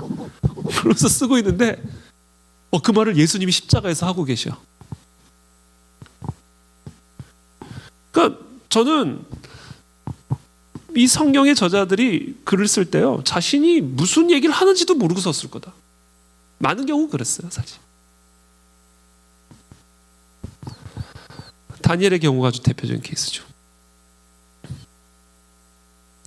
그래서 베드로 후서 1장 20절의 말씀이 이렇게 이야기합니다. 먼저 알 것은 성경의 모든 예언은, 그러니까 성경의 모든 말씀은 사사로이 풀 것이 아니니. 예언은, 하나님의 말씀은, 하나님의 감동으로 쓰여진 말씀은 언제든지 사람의 뜻으로 낸 것이 아니요 오직 성령의 감동하심을 받은 사람들이 하나님께 받아서 말한 것입니다. 그래서 예수님은 이 성경의 권위를 절대적인 권위라고 강조하셨습니다. 너희 율법에 기록된 바 내가 너희를 신이라 하였노라 하지 아니하였느냐? 성경은 폐하지 못하나니 하나님의 말씀을 받은 사람들을 신이라 하셨거든. 하물며 아버지께서 거룩하게 하사 세상에 보내신 자가 나는 하나님의 아들이라 하는 것으로 너희가 어찌 신성모독이라 하느냐? 자, 성경은 폐하지 못한다라는 거예요. 그래서 이게 다 하나님의 감동을 받은 사람들이 쓴 것이기 때문에, 하나님의 감동을 받아 하나님으로부터 받아서 말한 것이기 때문에 성경은 함부로 인간이 사사로이 해석해서도 안 되고 단어 하나하나 함부로 폐하거나 더하면 안 되는 것이다. 특별히 사도 바울이 구약 성경, 당신 구약 성경이죠. 사도 바울 시대의 성경은 구약 성경을 의미하죠. 사도 바울이 구약 성경을 해석하거나 대하는 태도가 그런 태도였어요. 글자 하나를 허투루 보지 않았어요. 글자 하나를 함부로 대하지 않았다는 거예요. 우리는 그와 같은 바울의 태도를 갈라디아서 3장 16절에서 볼 수 있습니다. 이 약속들은 아브라함과 그 자손에게 말씀하신 것인데 구약의 성경을 의미하는 것이죠. 근데 거기서 여럿을 가리켜 그 자손들이라 하지 아니하시고 오직 한 사람을 가리켜 네 자손이라 하셨으니 곧 그리스도라. 이 약속들은 아브라함과 그 자손들에게가 아니라는 거예요. 구약은 이 약속들을 아브라함과 그 자손들에게 줬다라고 말씀하지 않으셨다는 거예요. 아브라함과 그 자손에게 단수로 쓰여졌다라는 거예요. 들 함부로 붙이면 안 된다는 겁니다. 들 자손들이라 하지 않았다라는 거예요. 오직 한 사람을 가리켜 네 자손이라 하셨는데 그분이 누구냐? 예수 그리스도다라는 거예요. 그래서 여러분 특별히 사도 바울의 서신서를 보면요, 구약 성경의 단어 하나하나를 아주 신중하게 대하는 모습을 보게 됩니다. 그 대표적인 얘기가 하나예요. 이거예요. 자손들이 아니라 자손이라고 그러셨다.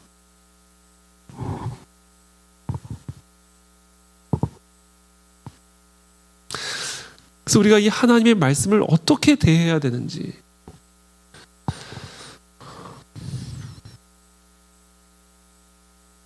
그렇죠? 특별히 더 놀라운 사실은 성경 66권이 있잖아요. 이게 다 시대가 다르다고요. 다른 시대에 다른 저자들이 쓴 글인데 성경의 정경화 작업을 통해서 성경 66권을 묶어놓고 창세기부터 요한계시록까지 딱 봤는데 한 얘기만 하고 있어요. 예수 그리스도. 이게 놀라운 거예요. 수많은 시간에 걸쳐서 수많은 저자들이 각자의 시대적 역사적 환경 속에서 다른 토양 속에서 썼는데, 그리고 그 중에서도 수많은 사본 가운데 66권을 딱 하나님이 선별시켜 주셔서 성경이란 책을 하나로 묶어놓고 창세기부터 요한계시록까지 쭉 훑어봤는데 그냥 하나로 관통해요. 예수 그리스도. 성경의 일관성이죠. 성경의 일관성. 이 부분에서 제가 준비한 그 파워포인트 잠깐만 보고 간단하게만 설명을 하고 제가 또 계속해서 마무리 다음 과정을 넘어가겠습니다.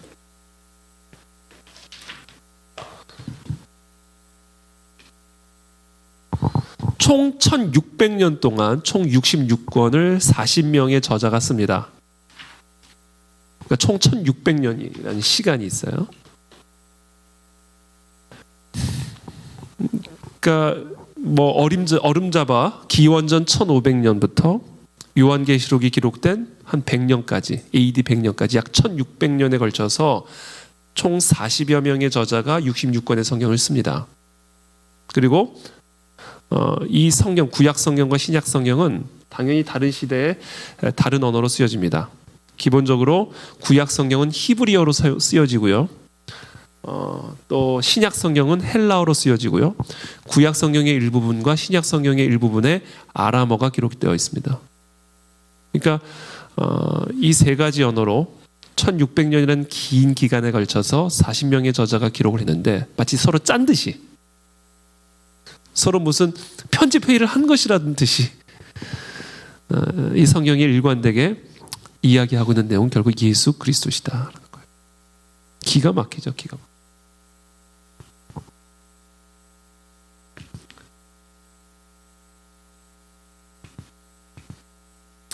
너희가 성경에서 영생을 얻는 줄 생각하고 성경을 연구하거니와 이 성경이 곧 내게 대하여 증언하는 것이라. 예수님 말씀하셨죠. 물론 예수님이 여기서 말씀하시는 성경은 구약 성경에 국한되지만, 그러나 이것은 구약과 신약을 전부 의미하는 것이죠. 모세를 믿었더라면 또 나를 믿었으리니 이는 그가 내게 대하여 기록하였습니다. 이에 모세와 모든 선지자의 글로 시작하여 모든 성경에 쓴 바 자기에 관한 것을 자세히 설명하시니라. 제가 죄송합니다. 그렇죠? 이 복음은 하나님이 선지자들을 통하여 그의 아들에 관하여 성경에 미리 약속하신 것이라. 그러니까 모든 구약의 성경들이 선지자들의 말이 하나같이 다 예수 그리스도에 관한 이야기다. 그래서 마치 성경은 이와 같은 퍼즐과 같다. 퍼즐과 같다라는 겁니다. 퍼즐과 같다. 이거 만드느라고 고생했어요. 너무 빨리 지나갔다. 고생했는데. 이렇게. 그래서 결국 이 구약 성경과 신약 성경은 결국은 예수 그리스도를 의미하고 있죠. 성경을 보다 보면 구약과 신약이 때로는 충돌하는 것처럼 보이는 말씀들이 있어요. 예를 들면 눈은 눈으로, 이게 율법이죠. 신약 성경에 보면 왼뺨도 돌려대라, 오른뺨을 맞으면 왼뺨도 돌려대라. 서로 상충되는 것처럼 보이는 그런 말씀들도 있기도 합니다. 그런데 기본적으로 이 성경, 구약 성경과 신약 성경은 본질적으로 우리에게 주고자 하는 핵심적인 메시지가 바로 예수 그리스도에 관한 것이다. 성경을 윤리책으로 이야기해서는 안 된다. 성경을 과학책처럼 대해서는 안 된다. 성경은 예수 그리스도에 관한 메시지다. 예를 들면 이런 거죠. 구약 성경에서는 그는 저 대제사장들이 먼저 자기 죄를 위하고 다음에 백성의 죄를 위하여 날마다 제사 드리는 것과 같이 할 필요가 없으니 이는 그가 단번에 자기를 드려 이루셨습니다.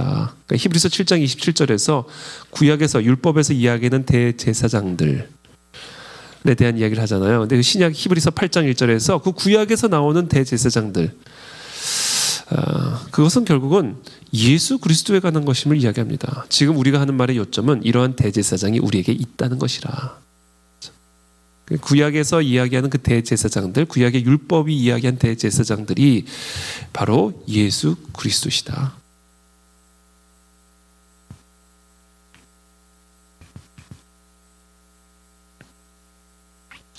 그래서 우리가 성 어거스틴은 이런 말을 했습니다. 구약 성경은 신약 성경을 통해서 계시되고 있고 신약 성경은 구약 성경 안에 감추어져 있다. 그러니까 구약과 신약은 하나다라는 얘기예요, 사실은. 구약 성경은 신약 성경을 통해서 계시된다. 그러니까 우리는 구약을 신약 성경으로 봐야 된다. 그래야 구약을 제대로 이해한다. 구약을 제대로 이해하기 위해서는 구약만 파서는 안 된다. 신약으로 구약을 파야 된다. 왜냐하면 신약 성경이 그리고 또한 신약 성경은 구약 성경 안에 감추어져 있다. 그러므로 신약 성경을 제대로 이해하려면 구약 성경으로 신약을 봐야 된다. 이야기를 하고 있는 거예요. 그러므로 구약은 신약을 통해서 제대로 이해할 수 있고 신약은 구약을 통해서 제대로 이해할 수 있다는 거죠. 이게 성 어거스틴의 이야기입니다.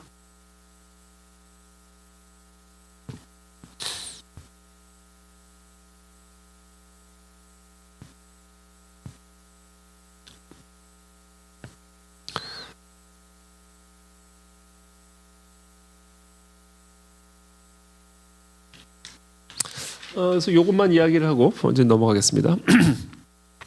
이제 사도행전의 맨 마지막 부분에 이제 사도 바울이 어떻게 사실은 순교를 당했는지는 이제 전에 내려오는 이제 그런 어떤 검증은 되지는 않은 역사이긴 하지만 하여튼 사도 바울은 네로 시대에 참수형을 당한 것으로 전해져 내려오거든요.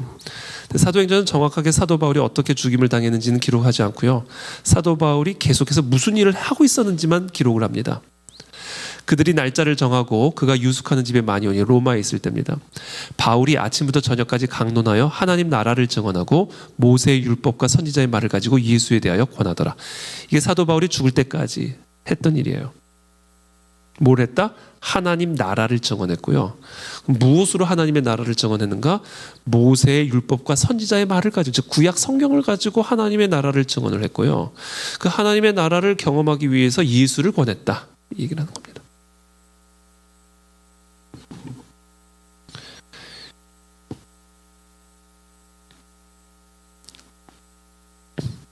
그러므로 구약 성경은 무엇에 관한 책인가? 예수 그리스도와 하나님의 나라에 관한 책이고요. 우리에게는 너무나 럭키하게 바로 이 예수 그리스도와 하나님의 나라에 대한 신학적인 설명이 신약 성경을 통해서 우리에게 주어졌다.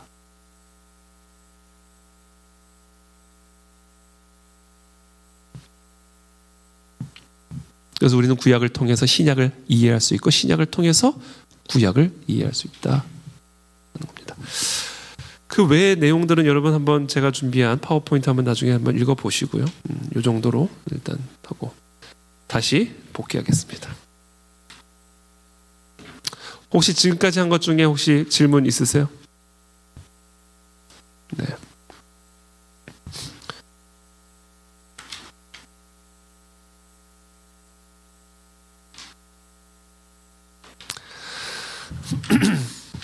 자, 그러면 우리 안에 이제 이런 질문들이 있을 수 있죠. 그러니까 성경의 권위는 성경을 통해서만 이해할 수 있다.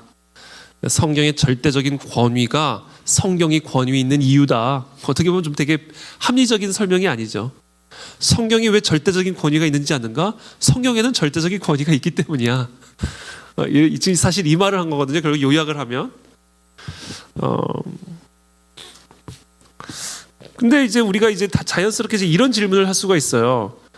그럼 어떻게 우리가 믿을 수 있냐? 왜냐하면 이 성경 안에 오류처럼 보이는 것들도 있다고 주장하는 사람들이 있거든요. 그런데 기록상의 차이점들이 있죠. 마태, 마가, 누가, 요한이 조금씩 기록상의 차이를 보이죠. 구약 성경도 사실 깊이 들여다보면 조금 이런저런 불일치하는 점들도 있는 것처럼 보입니다. 그래서 특별히 강해 설교를 준비를 하다 보면은 딱 명확하고 선명하게 해석되거나 설명되지 않는 그런 부분들이 있기는 있어요. 솔직히 말하면. 그래서 우리가 성경을 이해하고 해석하는 데 있어서는 깊이 들여다보면 들여다볼수록 어려운 난점들이 존재하고 있는 것도 사실이고요.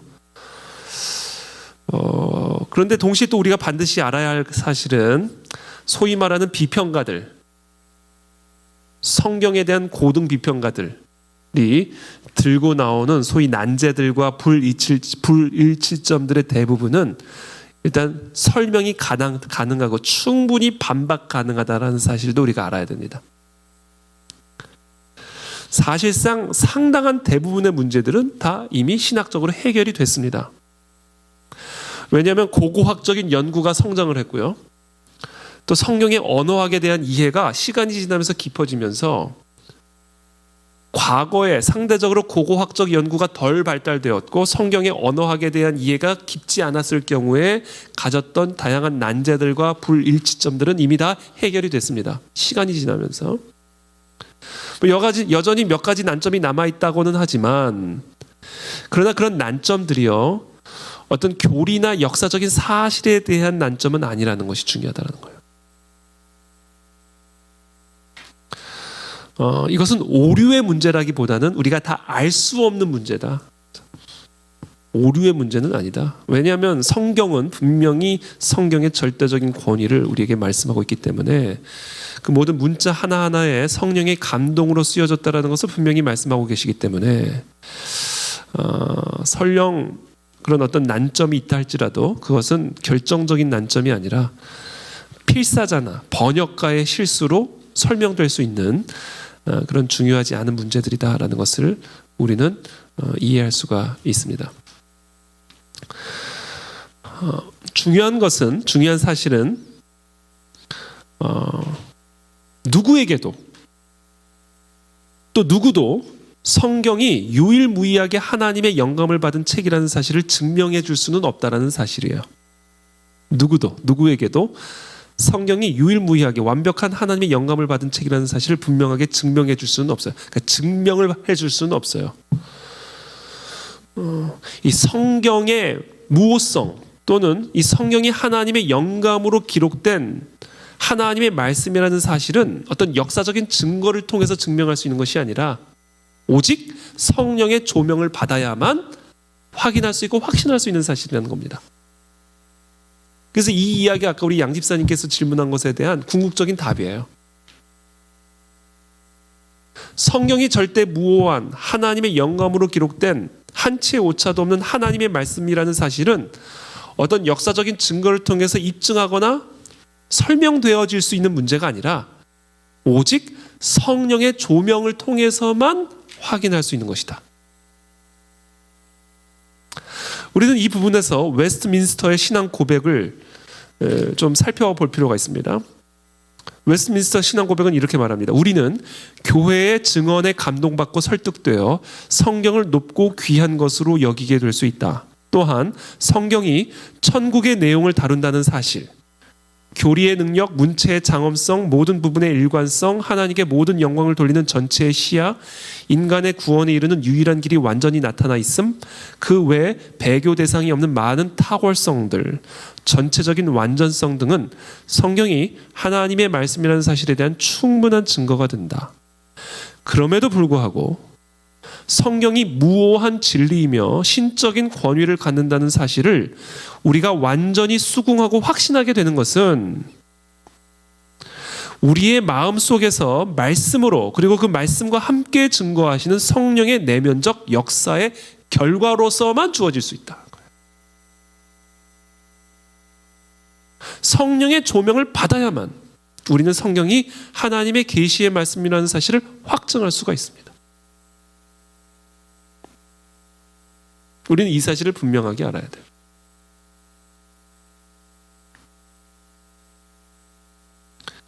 그래서인지는 몰라도 제가 오늘 강의를 준비하면서 예수님이 그래서 예수님의 가르침을 또는 성경을 이렇게 비유로 설명을 하신 것이 아니었을까? 한번 제가 그렇게 생각해 봤어요. 하나님의 말씀은 인간의 이성이나 지식으로 이해할 수 있는 것이 아니라 오직 하나님의 영의 조명을 받아야만 이해할 수 있고 믿을 수 있기 때문에 이 비밀성을 강조하시기 위해서 예수님이 하나님의 말씀을 설명하실 때 항상 비유로 설명하신 것은 아닐까?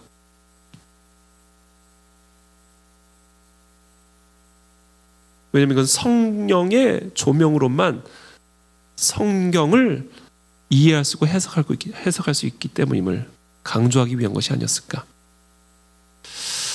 그래서 예수님께서 천국을 누릴 수 있는 비밀, 하나님의 말씀으로 설명합니다. 그거를. 하나님의 나라의 비밀을 무엇으로 설명하냐면 하나님의 말씀으로만 우리는 이 천국의 비밀을 이해할 수 있다고 설명하세요.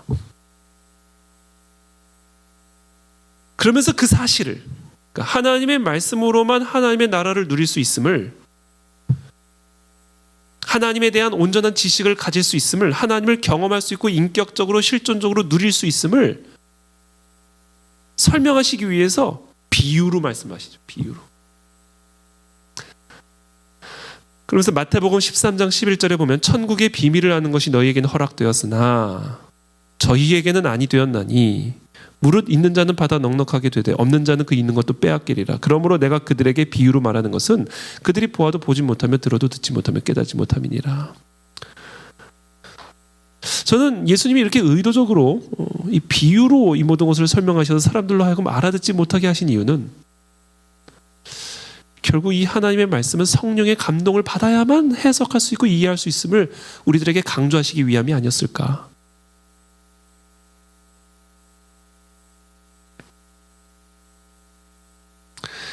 그래서 이 성경이 하나님의 말씀으로 우리에게 다가오는 것은요, 오직 성령의 감동으로만 이루어질 수 있는 일이에요. 어떤 역사적인 증거? 아니에요. 창조과학? 아닙니다. 궁극적인 해답이 되지 않아요. 기적의 역사? 그것도 마찬가지입니다. 성령의 감동이 임해야 기적이 되는 것이고, 성령의 감동이 임하면 창조과학 없어도 창세기 1장 1절 하나로 충분합니다. 이건 성령의 감동의 문제지 어떤 증거의 문제가 아니다.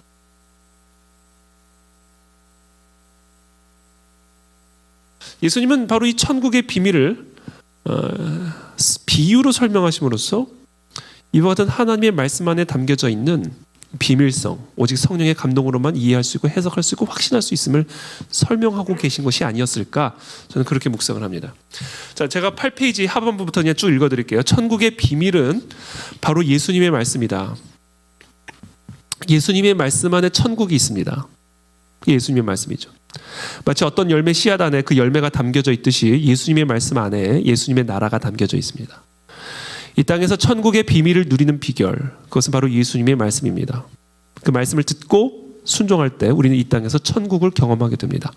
그러나 너무나 많은 그리스도인들이 이 비밀을 모르고 있죠. 마태복음 13장 14절입니다. 이사야의 예언이 그들에게 이루어졌으니 일렀을 때 너희가 듣기는 들어도 깨닫지 못할 것이요 보기는 보아도 알지 못하리라. 자, 그 이유가 뭘까? 이 백성들의 마음이 완악하여져서 성령의 감동을 받지를 못하는 거예요. 그 귀는 듣기에 둔하고 눈은 감았으니 이는 눈으로 보고 귀로 듣고 마음으로 깨달아 돌이켜 내게 고침을 받을까 두려워함이라. 자, 우리는 한 가지 확신할 수 있습니다. 9페이지 상반부입니다. 예수님께서 고의적으로 사람들이 깨닫지 못하는 방법으로 자신의 메시지를 전했다라고는 말할 수 없습니다. 왜냐하면 예수님은 구원하러 오셨기 때문에, 진리를 계시하시기 위해 오셨기 때문에 그 계시를 감추기 위해서 비유로 말씀하셨다라고는 말할 수 없어요. 지금 예수님이 이런 표현을 쓰신 이유는 어떤 메시지를 강조하시기 위함이라고 우리가 해석할 수밖에 없는데, 그것은 뭐냐? 하나님의 말씀을 선포하는 선지자의 입장에서, 설교자의 입장에서, 전도자의 입장에서, 성도들의 입장에서 당황과 절망을 경험하게 될 수밖에 없음을 경고하고 계시는 거예요. 그렇다면 이 하나님의 말씀을 우리가 증거할 때 왜 우리들이 당황할 수밖에 없고 절망을 경험하게 될 수밖에 없는가? 그 이유는 이 말씀을 듣는 사람들의 완악한 마음 때문이다. 완악한 마음. 그 완악한 마음 때문에 이 말씀을 들려줘도 성령의 감동이 그들에게 임하지를 못하므로 그들은 이 성경을 통해서 계시되어지는 하나님을 만날 수가 없다. 완악한 마음 때문이다라는 거예요. 그래서 우리는 이 하나님의 말씀을 통해서 우리에게 계시하시는 그 특별한 계시, 하나님의 임재, 하나님의 음성, 하나님의 터치, 하나님의 실존, 세상을 볼 수 있는 눈, 예언, 환상, 꿈, 이 모든 것들을 우리가 경험할 수 있기 위해서는, 성령의 감동을 받기 위해서는 이 하나님의 말씀을 듣는 우리의 마음밭을 가꾸어야만 한다 라는 것을 말씀하시는 것이죠. 그래서 우리가 이 성경을 통해서 우리에게 계시되어지는 하나님의 그 특별한 계시를 경험하고 누리고 이해하고 확신하기 위해서는 우리의 마음의 생명이 달려있다는 거, 우리의 마음에 달려있는 문제다라는 겁니다. 그래서 예수님은 천국의 비밀은 하나님의 말씀 안에 담겨져 있다는 것을 설명하시면서 누군가에게는 이 하나님의 말씀 안에 담겨지는 천국이 비밀일 수밖에 없는 이유를 바로 그들의 완악한 마음 때문이라고 설명하면서 그 완악한 마음의 종류를 이야기하십니다. 마태복음 13장 18절 그런즉 씨 뿌리는 비유를 들으라. 아무나 천국 말씀을 듣고 깨닫지 못할 때에는 이유가 있다. 하나님의 말씀을 듣고도 성령의 감동을 받지 못하는 이유는 이유가 있다. 마음 때문인데 이런 마음 때문이다. 첫 번째, 길가 같은 마음 때문이다. 악한 자가 와서 그 마음에 뿌려진 것을 빼앗나니 이는 곧 길가에 뿌려진 자요. 완악한 마음의 첫 번째 종류는 바로 길가와 같은 마음이다. 자, 길가와 같은 마음은 어떤 마음인가? 길가는 딱딱한 마음이죠. 또한 길가는 더러운 마음이죠. 마음이 더러워지면 딱딱해집니다. 길가는 더러운 곳이에요. 그렇죠? 길가에 떨어진 음식을 우리가 주워 먹지 않습니다. 길가에서 신었던 신발을 신고 집으로 들어오진 않죠. 그러니까 이 길가는 기본적으로 더러운 곳이에요. 방치된 곳입니다. 아무나 지나다니는 곳이고 아무 일이나 이루어지는 일이기 때문에 길가는 더럽죠. 그리고 특별히 길가는 딱딱한 곳이에요. 지금과 같은 아스팔트가 있었던 시절이 아니라 흙바닥인데 사람들이 계속해서 밟고 다니니까 딱딱해지죠. 그래서 저는 이 길가와 같은 마음을, 이 더러움과 딱딱한 마음을 결부시켜서 해석합니다. 아무나 막 지나다니는 길이기 때문에 더럽고 더러운 마음이 곧 딱딱한 마음으로 이어진다. 그래서 씨를 뿌려도 씨가 그 땅에 심겨지지를 못하고 그냥 새가 낚아채버리듯 사단 마귀가 튕겨내는 그 말씀을 받아 먹어버린다는 거예요.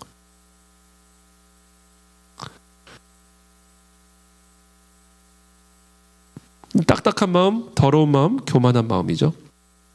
교만한 마음이 딱딱한 마음, 더러운 마음입니다.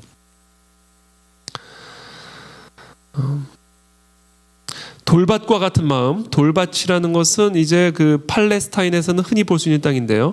돌로만 가득 찬 땅이 아닙니다. 기본적으로 석회암층의 기초를 이루고 있고 그 위에 얇은 흙이 덮여 있는 땅을 의미합니다. 그러니까 겉으로 보면 좋은 밭처럼 보이는데 사실 10cm만 뚫고 들어가도 아주 단단한 암층을 만나게 되죠. 이게 당시 팔레스타인에서 흔히 볼 수 있는 땅이었어요. 그러니까 씨를 뿌리면 금방 싹을 내죠. 왜 10cm 정도까지는 금방 싹을 냅니다.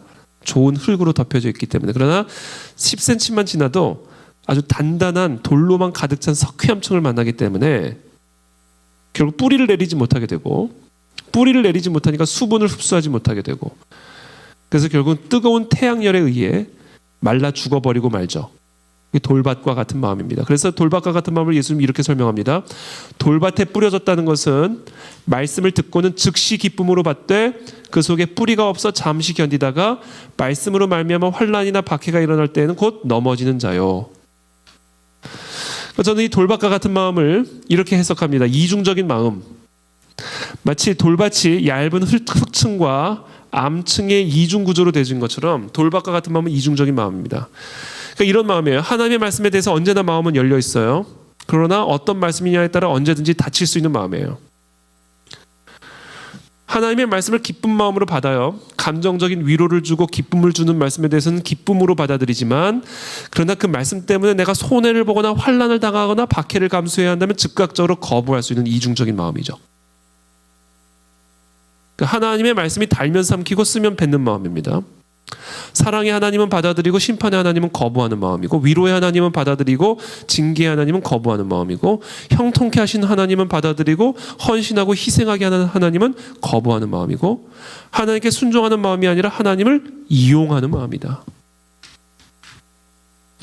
그래서 이런 이중적인 마음은 이중적인 열매를 만들어냅니다. 열정은 있는데 희생이 없어요. 말은 많은데 삶이 없고 은혜는 받는데 변화가 없죠. 이게 돌밭과 같은 마음입니다. 자, 그런 의미에서 길가와 같은 마음이나 돌밭과 같은 마음이나 다 같이 하나님의 말씀을 사실은 거부하는 마음이에요. 시간 차이가 있을 뿐이에요. 길가와 같은 마음은 즉각적으로 내뱉어 버리는 반면에 돌밭과 같은 마음은 시간 차이가 있어요. 좋을 때는 좋은데 나빠지면 나빠집니다. 이런 거죠. 기쁠 때는 기쁜데 어려움이 오면 또 어려워지는 거죠. 그러니까 이게 시간 차이가 있어요. 왜냐하면 언젠가는 어려운 일을 만나고 언젠가는 희생과 헌신을 요구받거든요. 그러니까 시간이 지나가 보면 아는 거죠. 길가와 같은 마음은 말씀을 무조건적으로 거부하는 마음이라고 한다면, 돌밭과 같은 마음은 말씀을 조건적으로 거부하는 마음입니다. 근데 동일해요. 거부하는 마음인 건 동일합니다.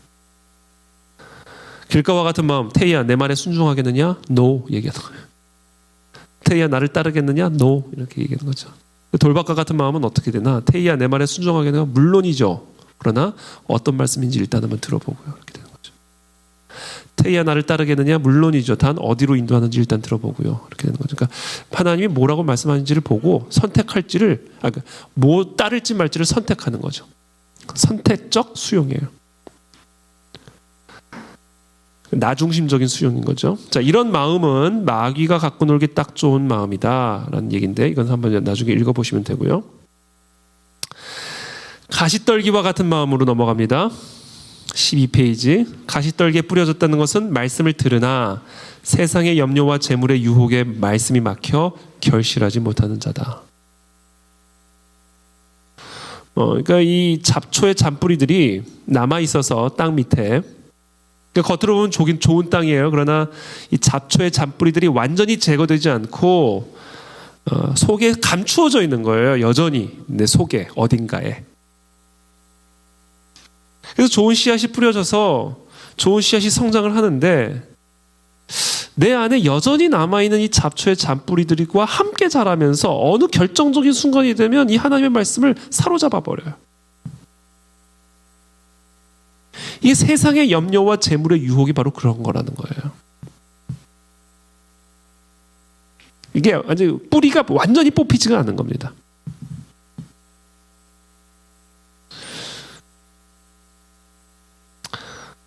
좋은 땅과 같은 마음 4번이죠. 이거는 좋은 땅에 뿌려졌다는 것은 말씀을 듣고 깨닫는 자니 결실하여 어떤 것은 100배, 어떤 것은 60배, 어떤 것은 30배가 되었느니라. 자, 좋은 땅과 같은 마음은 어떤 마음일까요? 위에서 말한 이 모든 세 가지 마음을 다 제거한 상태. 좋은 마음 밭입니다. 그리고 그와 같이 좋은 마음밭, 길가 같지 않고 돌밭 같지 않고 가시떨기 같지 않은 마음을 한마디로 표현하면요, 산산조각 깨진 마음이에요.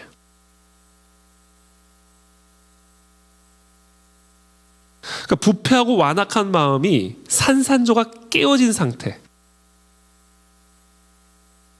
그냥 겉으로 보이는 흙에 속지 않고 그 흙 속으로 깊은 포크레인 같은 걸 넣어가지고 단단한 암석층도 다 깨부셔버리고 땅 속에 내재되어 있던 가시떨기 뿌리들도 다 뿌리채 뽑아버리는 그런 과정을 통해서만 결국 이 좋은 땅과 같은 마음을 소유할 수 있음을 사실은 예수님이 이 비유를 통해서 말씀하시는 겁니다. 반드시 그런 과정이 필요하다는 거예요. 그래야만 하나님의 말씀 안에 담겨진 성령의 감동을 통하여 우리가 천국을 누리게 된다는 거예요. 그래서 성령 하나님께서는 하나님의 말씀을 듣고 받고 읽는 우리들에게 하나님의 말씀을 계속해서 뿌리시는 일만 하지 않아요. 말씀을 뿌리심과 동시에 무슨 일을 병행하시는가? 우리의 길가 같고 돌밭 같고 가시떨기 같은 마음을 산산조각 부수는 일, 갈아 엎어버리는 일을 같이 병행하십니다.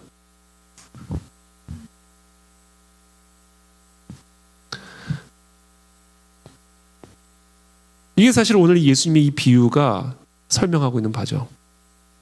그래서 우리의 이 부패한 마음, 완악한 마음, 길가 같고 돌밭 같고 가시떨기 같은 이 마음을 산산조각 내서 하나님의 말씀이 제대로 심기어져서 30배, 60배, 100배 결실을 맺을 수 있는 그런 마음으로 바꾸시기 위해, 그 마음을 깨시기 위해서 우리를 인도하시는 곳이 광야다.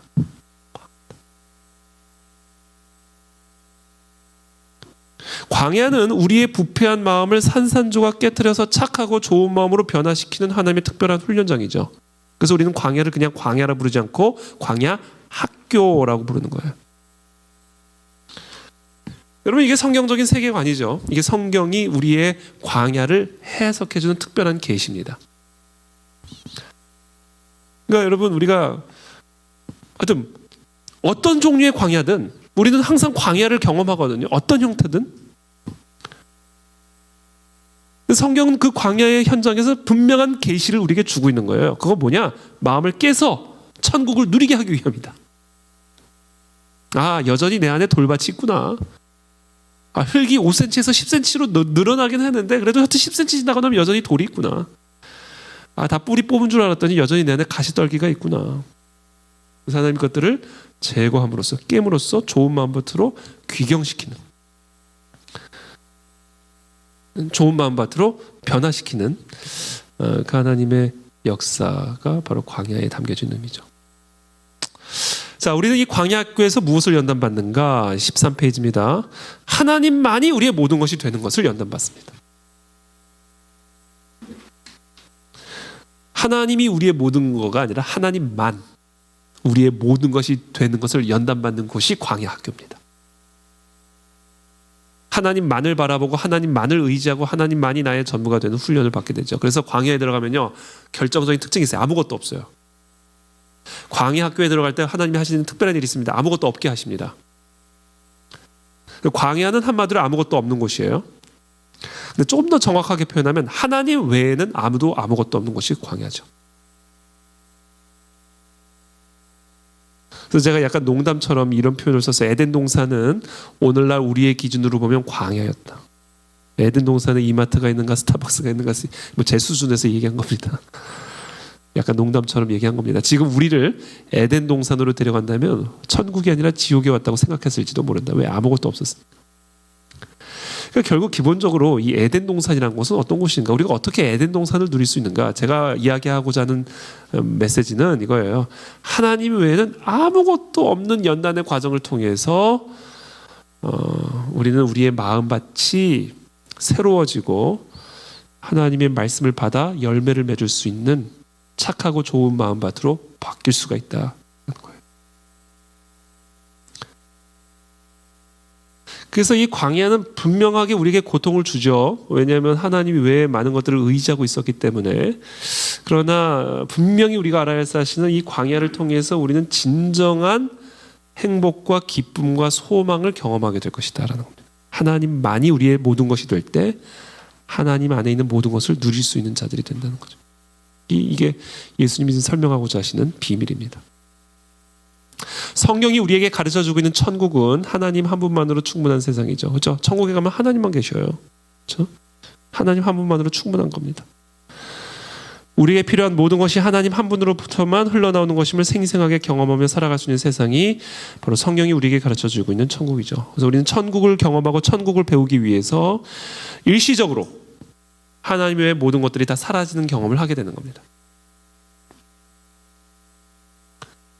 그러므로 우리가 광야 학교에서 집중적으로 훈련을 받고 연단을 받는 내용은 무엇인가? 하나님 한 분만 바라보고 하나님 한 분만 의지하며 하나님 한 분만 동행하는 훈련.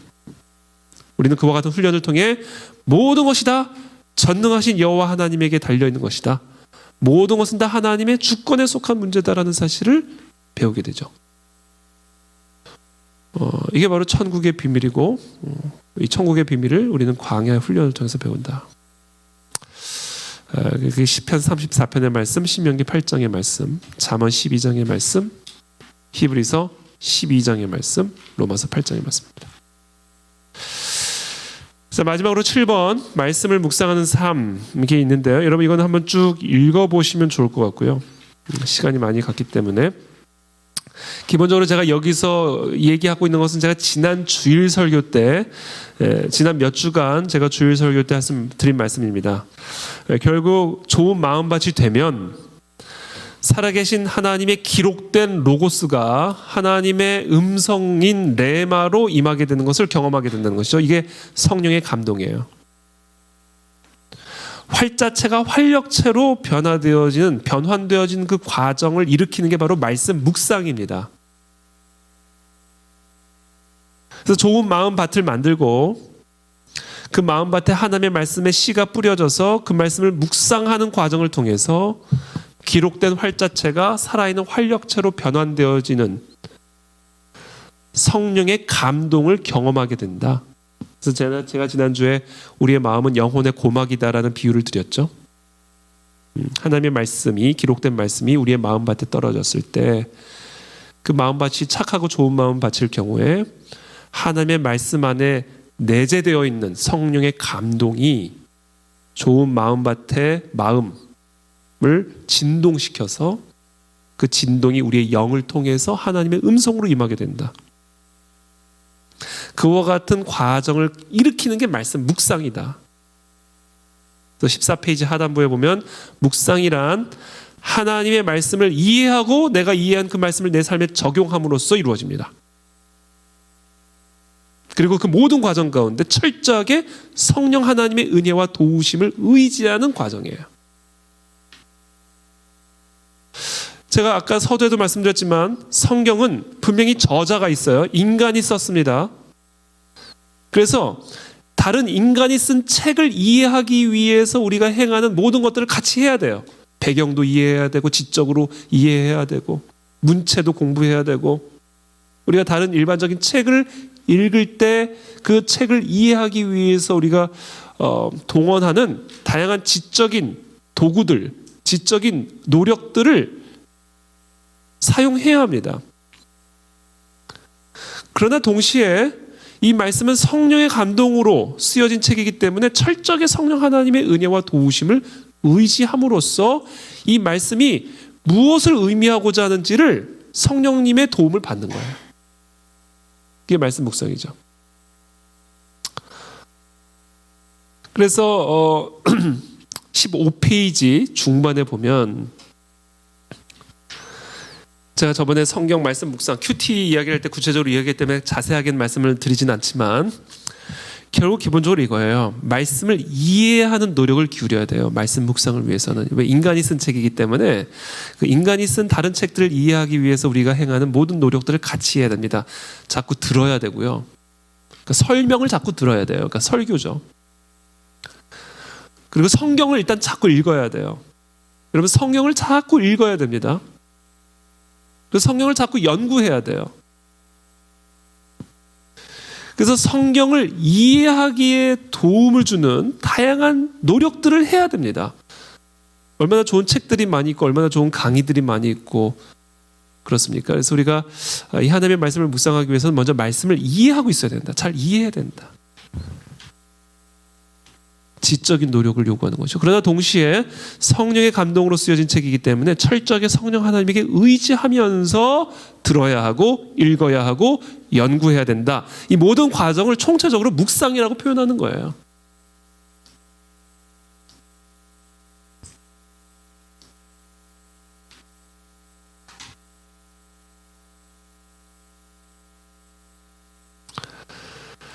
그리고 마지막으로 세 번째입니다. 16페이지. 성령 하나님에 의지하여 하나님의 말씀을 이해하고 의미를 깨닫고 그 깨달은 말씀을 계속해서 묵상하는 가운데 그 말씀의 의미를 내 삶에 적용해야 됩니다. 이게 묵상이에요. 성경 말씀 묵상에는 적용까지 포함됩니다. 그래서 그 말씀이 내 삶이 되게 하는 것이죠. 그 말씀이 내 살이 되고 피가 되게 하는 겁니다. 그러니까 말씀의 성육화가 이루어져야 돼요. 이게 묵상입니다. 이게 성찬 시간에 담겨지는 의미죠. 내 살을 먹어라, 내 피를 마셔라. 근데 예수 그리스도는 말씀이라고 되어 있죠. 그러니까 결국 이 묵상이라고 하는 것은 그러니까 말씀이 마치 살이 되고 피가 돼서 오셨듯이 그 말씀을 내가 묵상한다는 것은 그 말씀을 먹는다는 것은 그 말씀이 곧 내 피가 되고 살이 되고 몸이 되고 내 삶이 되어지도록 그 말씀을 내 삶에 적용하는 것을 의미하는 것이죠. 근데 그 말씀을 우리가 적용할 때 그때 비로소 그 말씀이 살아서 내 마음을 다스리고 생각을 다스리고요. 육체를 다스림으로써 하나님을 경험하게 됩니다. 여러분 한번 그런 경험 해보세요. 저는 그런 경험은 참 많이 자주 하는데요. 하나님의 말씀대로 한번 실천해 보세요. 근데 그때 진짜 말씀이 살아서 나를 다스리는 것을 경험하게 되고 살아서 역사하는 것을 경험하게 됩니다. 순종이죠, 순종. 예를 들면 제가 종종 예를 들었지만 저의 개인적인 예도 있어요. 제 개인적인 예를 들면 제가 한번 지하철역에 이제 지나가다가 한 노약자인지 하여튼 장애인인지 하던 사람이 국어를 하고 있더라고요. 저 강남역에서. 그래서 제가 또 그걸 그대로 지나갈 수는 없잖아요. 예수님이 분명히 말씀하셨잖아요. 지극히 작은 자에게 한 일이 나에게 한 일이다. 그래서 저는 그런 기회를 포착을 해야 된다는 거죠. 그래서 제가 그냥 가지 않고 또 마침 딱 봤는데 마침 퇴근 시간이었어요. 그래가지고 무슨 빵을 파는 집이었는데 그 빵이 이제 마지막 남은 거 막 떠리로 막 이렇게 파는 때였어요. 그래서 잘 됐다. 저 떠리로 파리하는 거. 그래서 한 몇만 원치를 몇천 원, 하여튼 되게 싸게 샀어요. 되게 싸게. 거의 떠리로 파는 거라 가지고. 그래가지고 제가 그분에게 딱 주고 가는데 그분이 저를 부르는 거예요. 무서워서 막 도망갔어. 그리고 하나님이 저에게 복을 주신 게 하나 있어요. 그거는 비밀이에요. 네? 그걸 얘기해 줘야 되나? 빵집을 주셨다 뭐 이런 거 아니고 하나님이 복을 주셨어요. 그러니까 이게 뭐냐면 그게 하나님의 말씀대로 우리가 순종할 때 정말로 그 말씀이 살아서 우리의 삶에 역사하는 것을 경험하게 됩니다. 이 말씀을 해보기 전까지는 말씀이 살아있는 걸 못 경험해요. 그래서 이 묵상의 핵심은 적용에 있어요. 무슨 말인지를 알았으면 이 말씀이 나에게 지금 무엇을 요구하고 있는지 알았으면 그걸 해야 돼. 그래야 말씀이 살아서 내 삶에 역사를 일으킵니다. 그래서 제가 그것을 몇 주간 말씀드린 거예요. 시동의 원리, 씨앗의 원리. 묵상한 말씀을 실천해야, 심어야, 그래야 그게 겨자씨만한 것이라도 열매를 맺을 수 있다. 그래서 16페이지 맨 마지막에 보면 오늘 이 교재에 나와 있지만 듣기, 읽기, 연구, 암송과 묵상 뭐 이렇게 교재 설명이 되어져 있는데요. 결국 듣기, 들을 수 있는 마음 밭이 중요한 것이고요.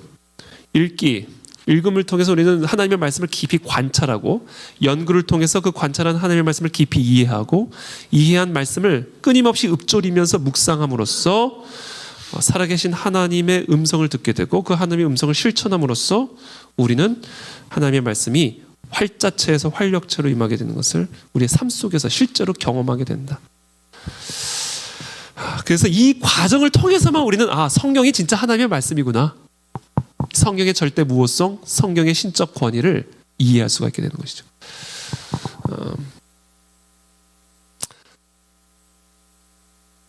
그래서 오늘의 강의는 제가 이걸로 마무리 짓겠습니다. 혹시 여러분 질문 있으세요? 여러분, 네. 여러분들이 좀 활기차게 끝내주셔야 제가 뭔가 좀 너무 힘들게 끝내주시면 제가 양 집사님. 심각한 내용 아닙니다. 오늘의 이 길고 이렇게 대단한 내용들이 많은데, 이런 얘기를 다 듣고 나서 하루하루 살기 바쁘고 힘들어 죽겠는데 왜 이렇게 믿기 힘들게 만들어놨어요? 라고 질문을 하면, 네. 왜 이렇게 하나님 믿기가 힘들어요? 라고 질문하면 어떻게 대답하시면 좋을까요? 그래서 저를 보내주신 것이다. 잘 설명해 드리라고. 저는 목사님은 알잖아요. 그런 능력이 없잖아요. 네? 그러니까 만약 제가 양육을 하는데, 아니면 제가 다른한테 얘기하는데, 그 순간마다 목사님은 콜할 수도 없잖아요. 그렇죠. 무슨 얘기인지 알겠어요.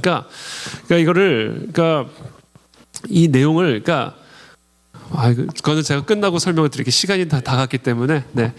자, 기도하고 마치겠습니다. 우리 함께 기도하겠습니다. 오늘 하나님이 여러분들에게 어떠한 감동이라도 주신 부분들이 있다면 그 감동을 가지고 기도하시고 또 결단하며 나가시게 되기를 바랍니다.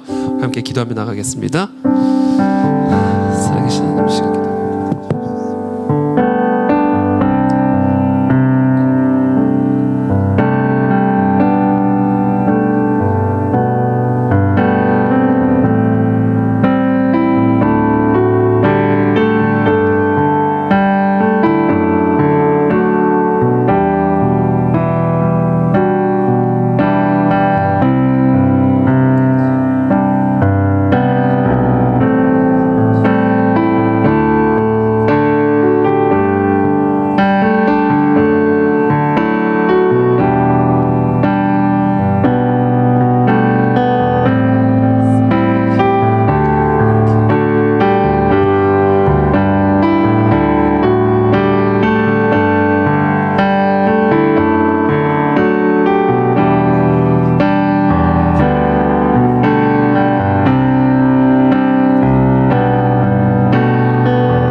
오늘 우리에게 주신 이 말씀, 성경에 대한 하나님의 가르침을 우리 모두가 다 이해하고 또 우리의 삶에 더 적용할 수 있도록 성령님 도와주시기를 원합니다.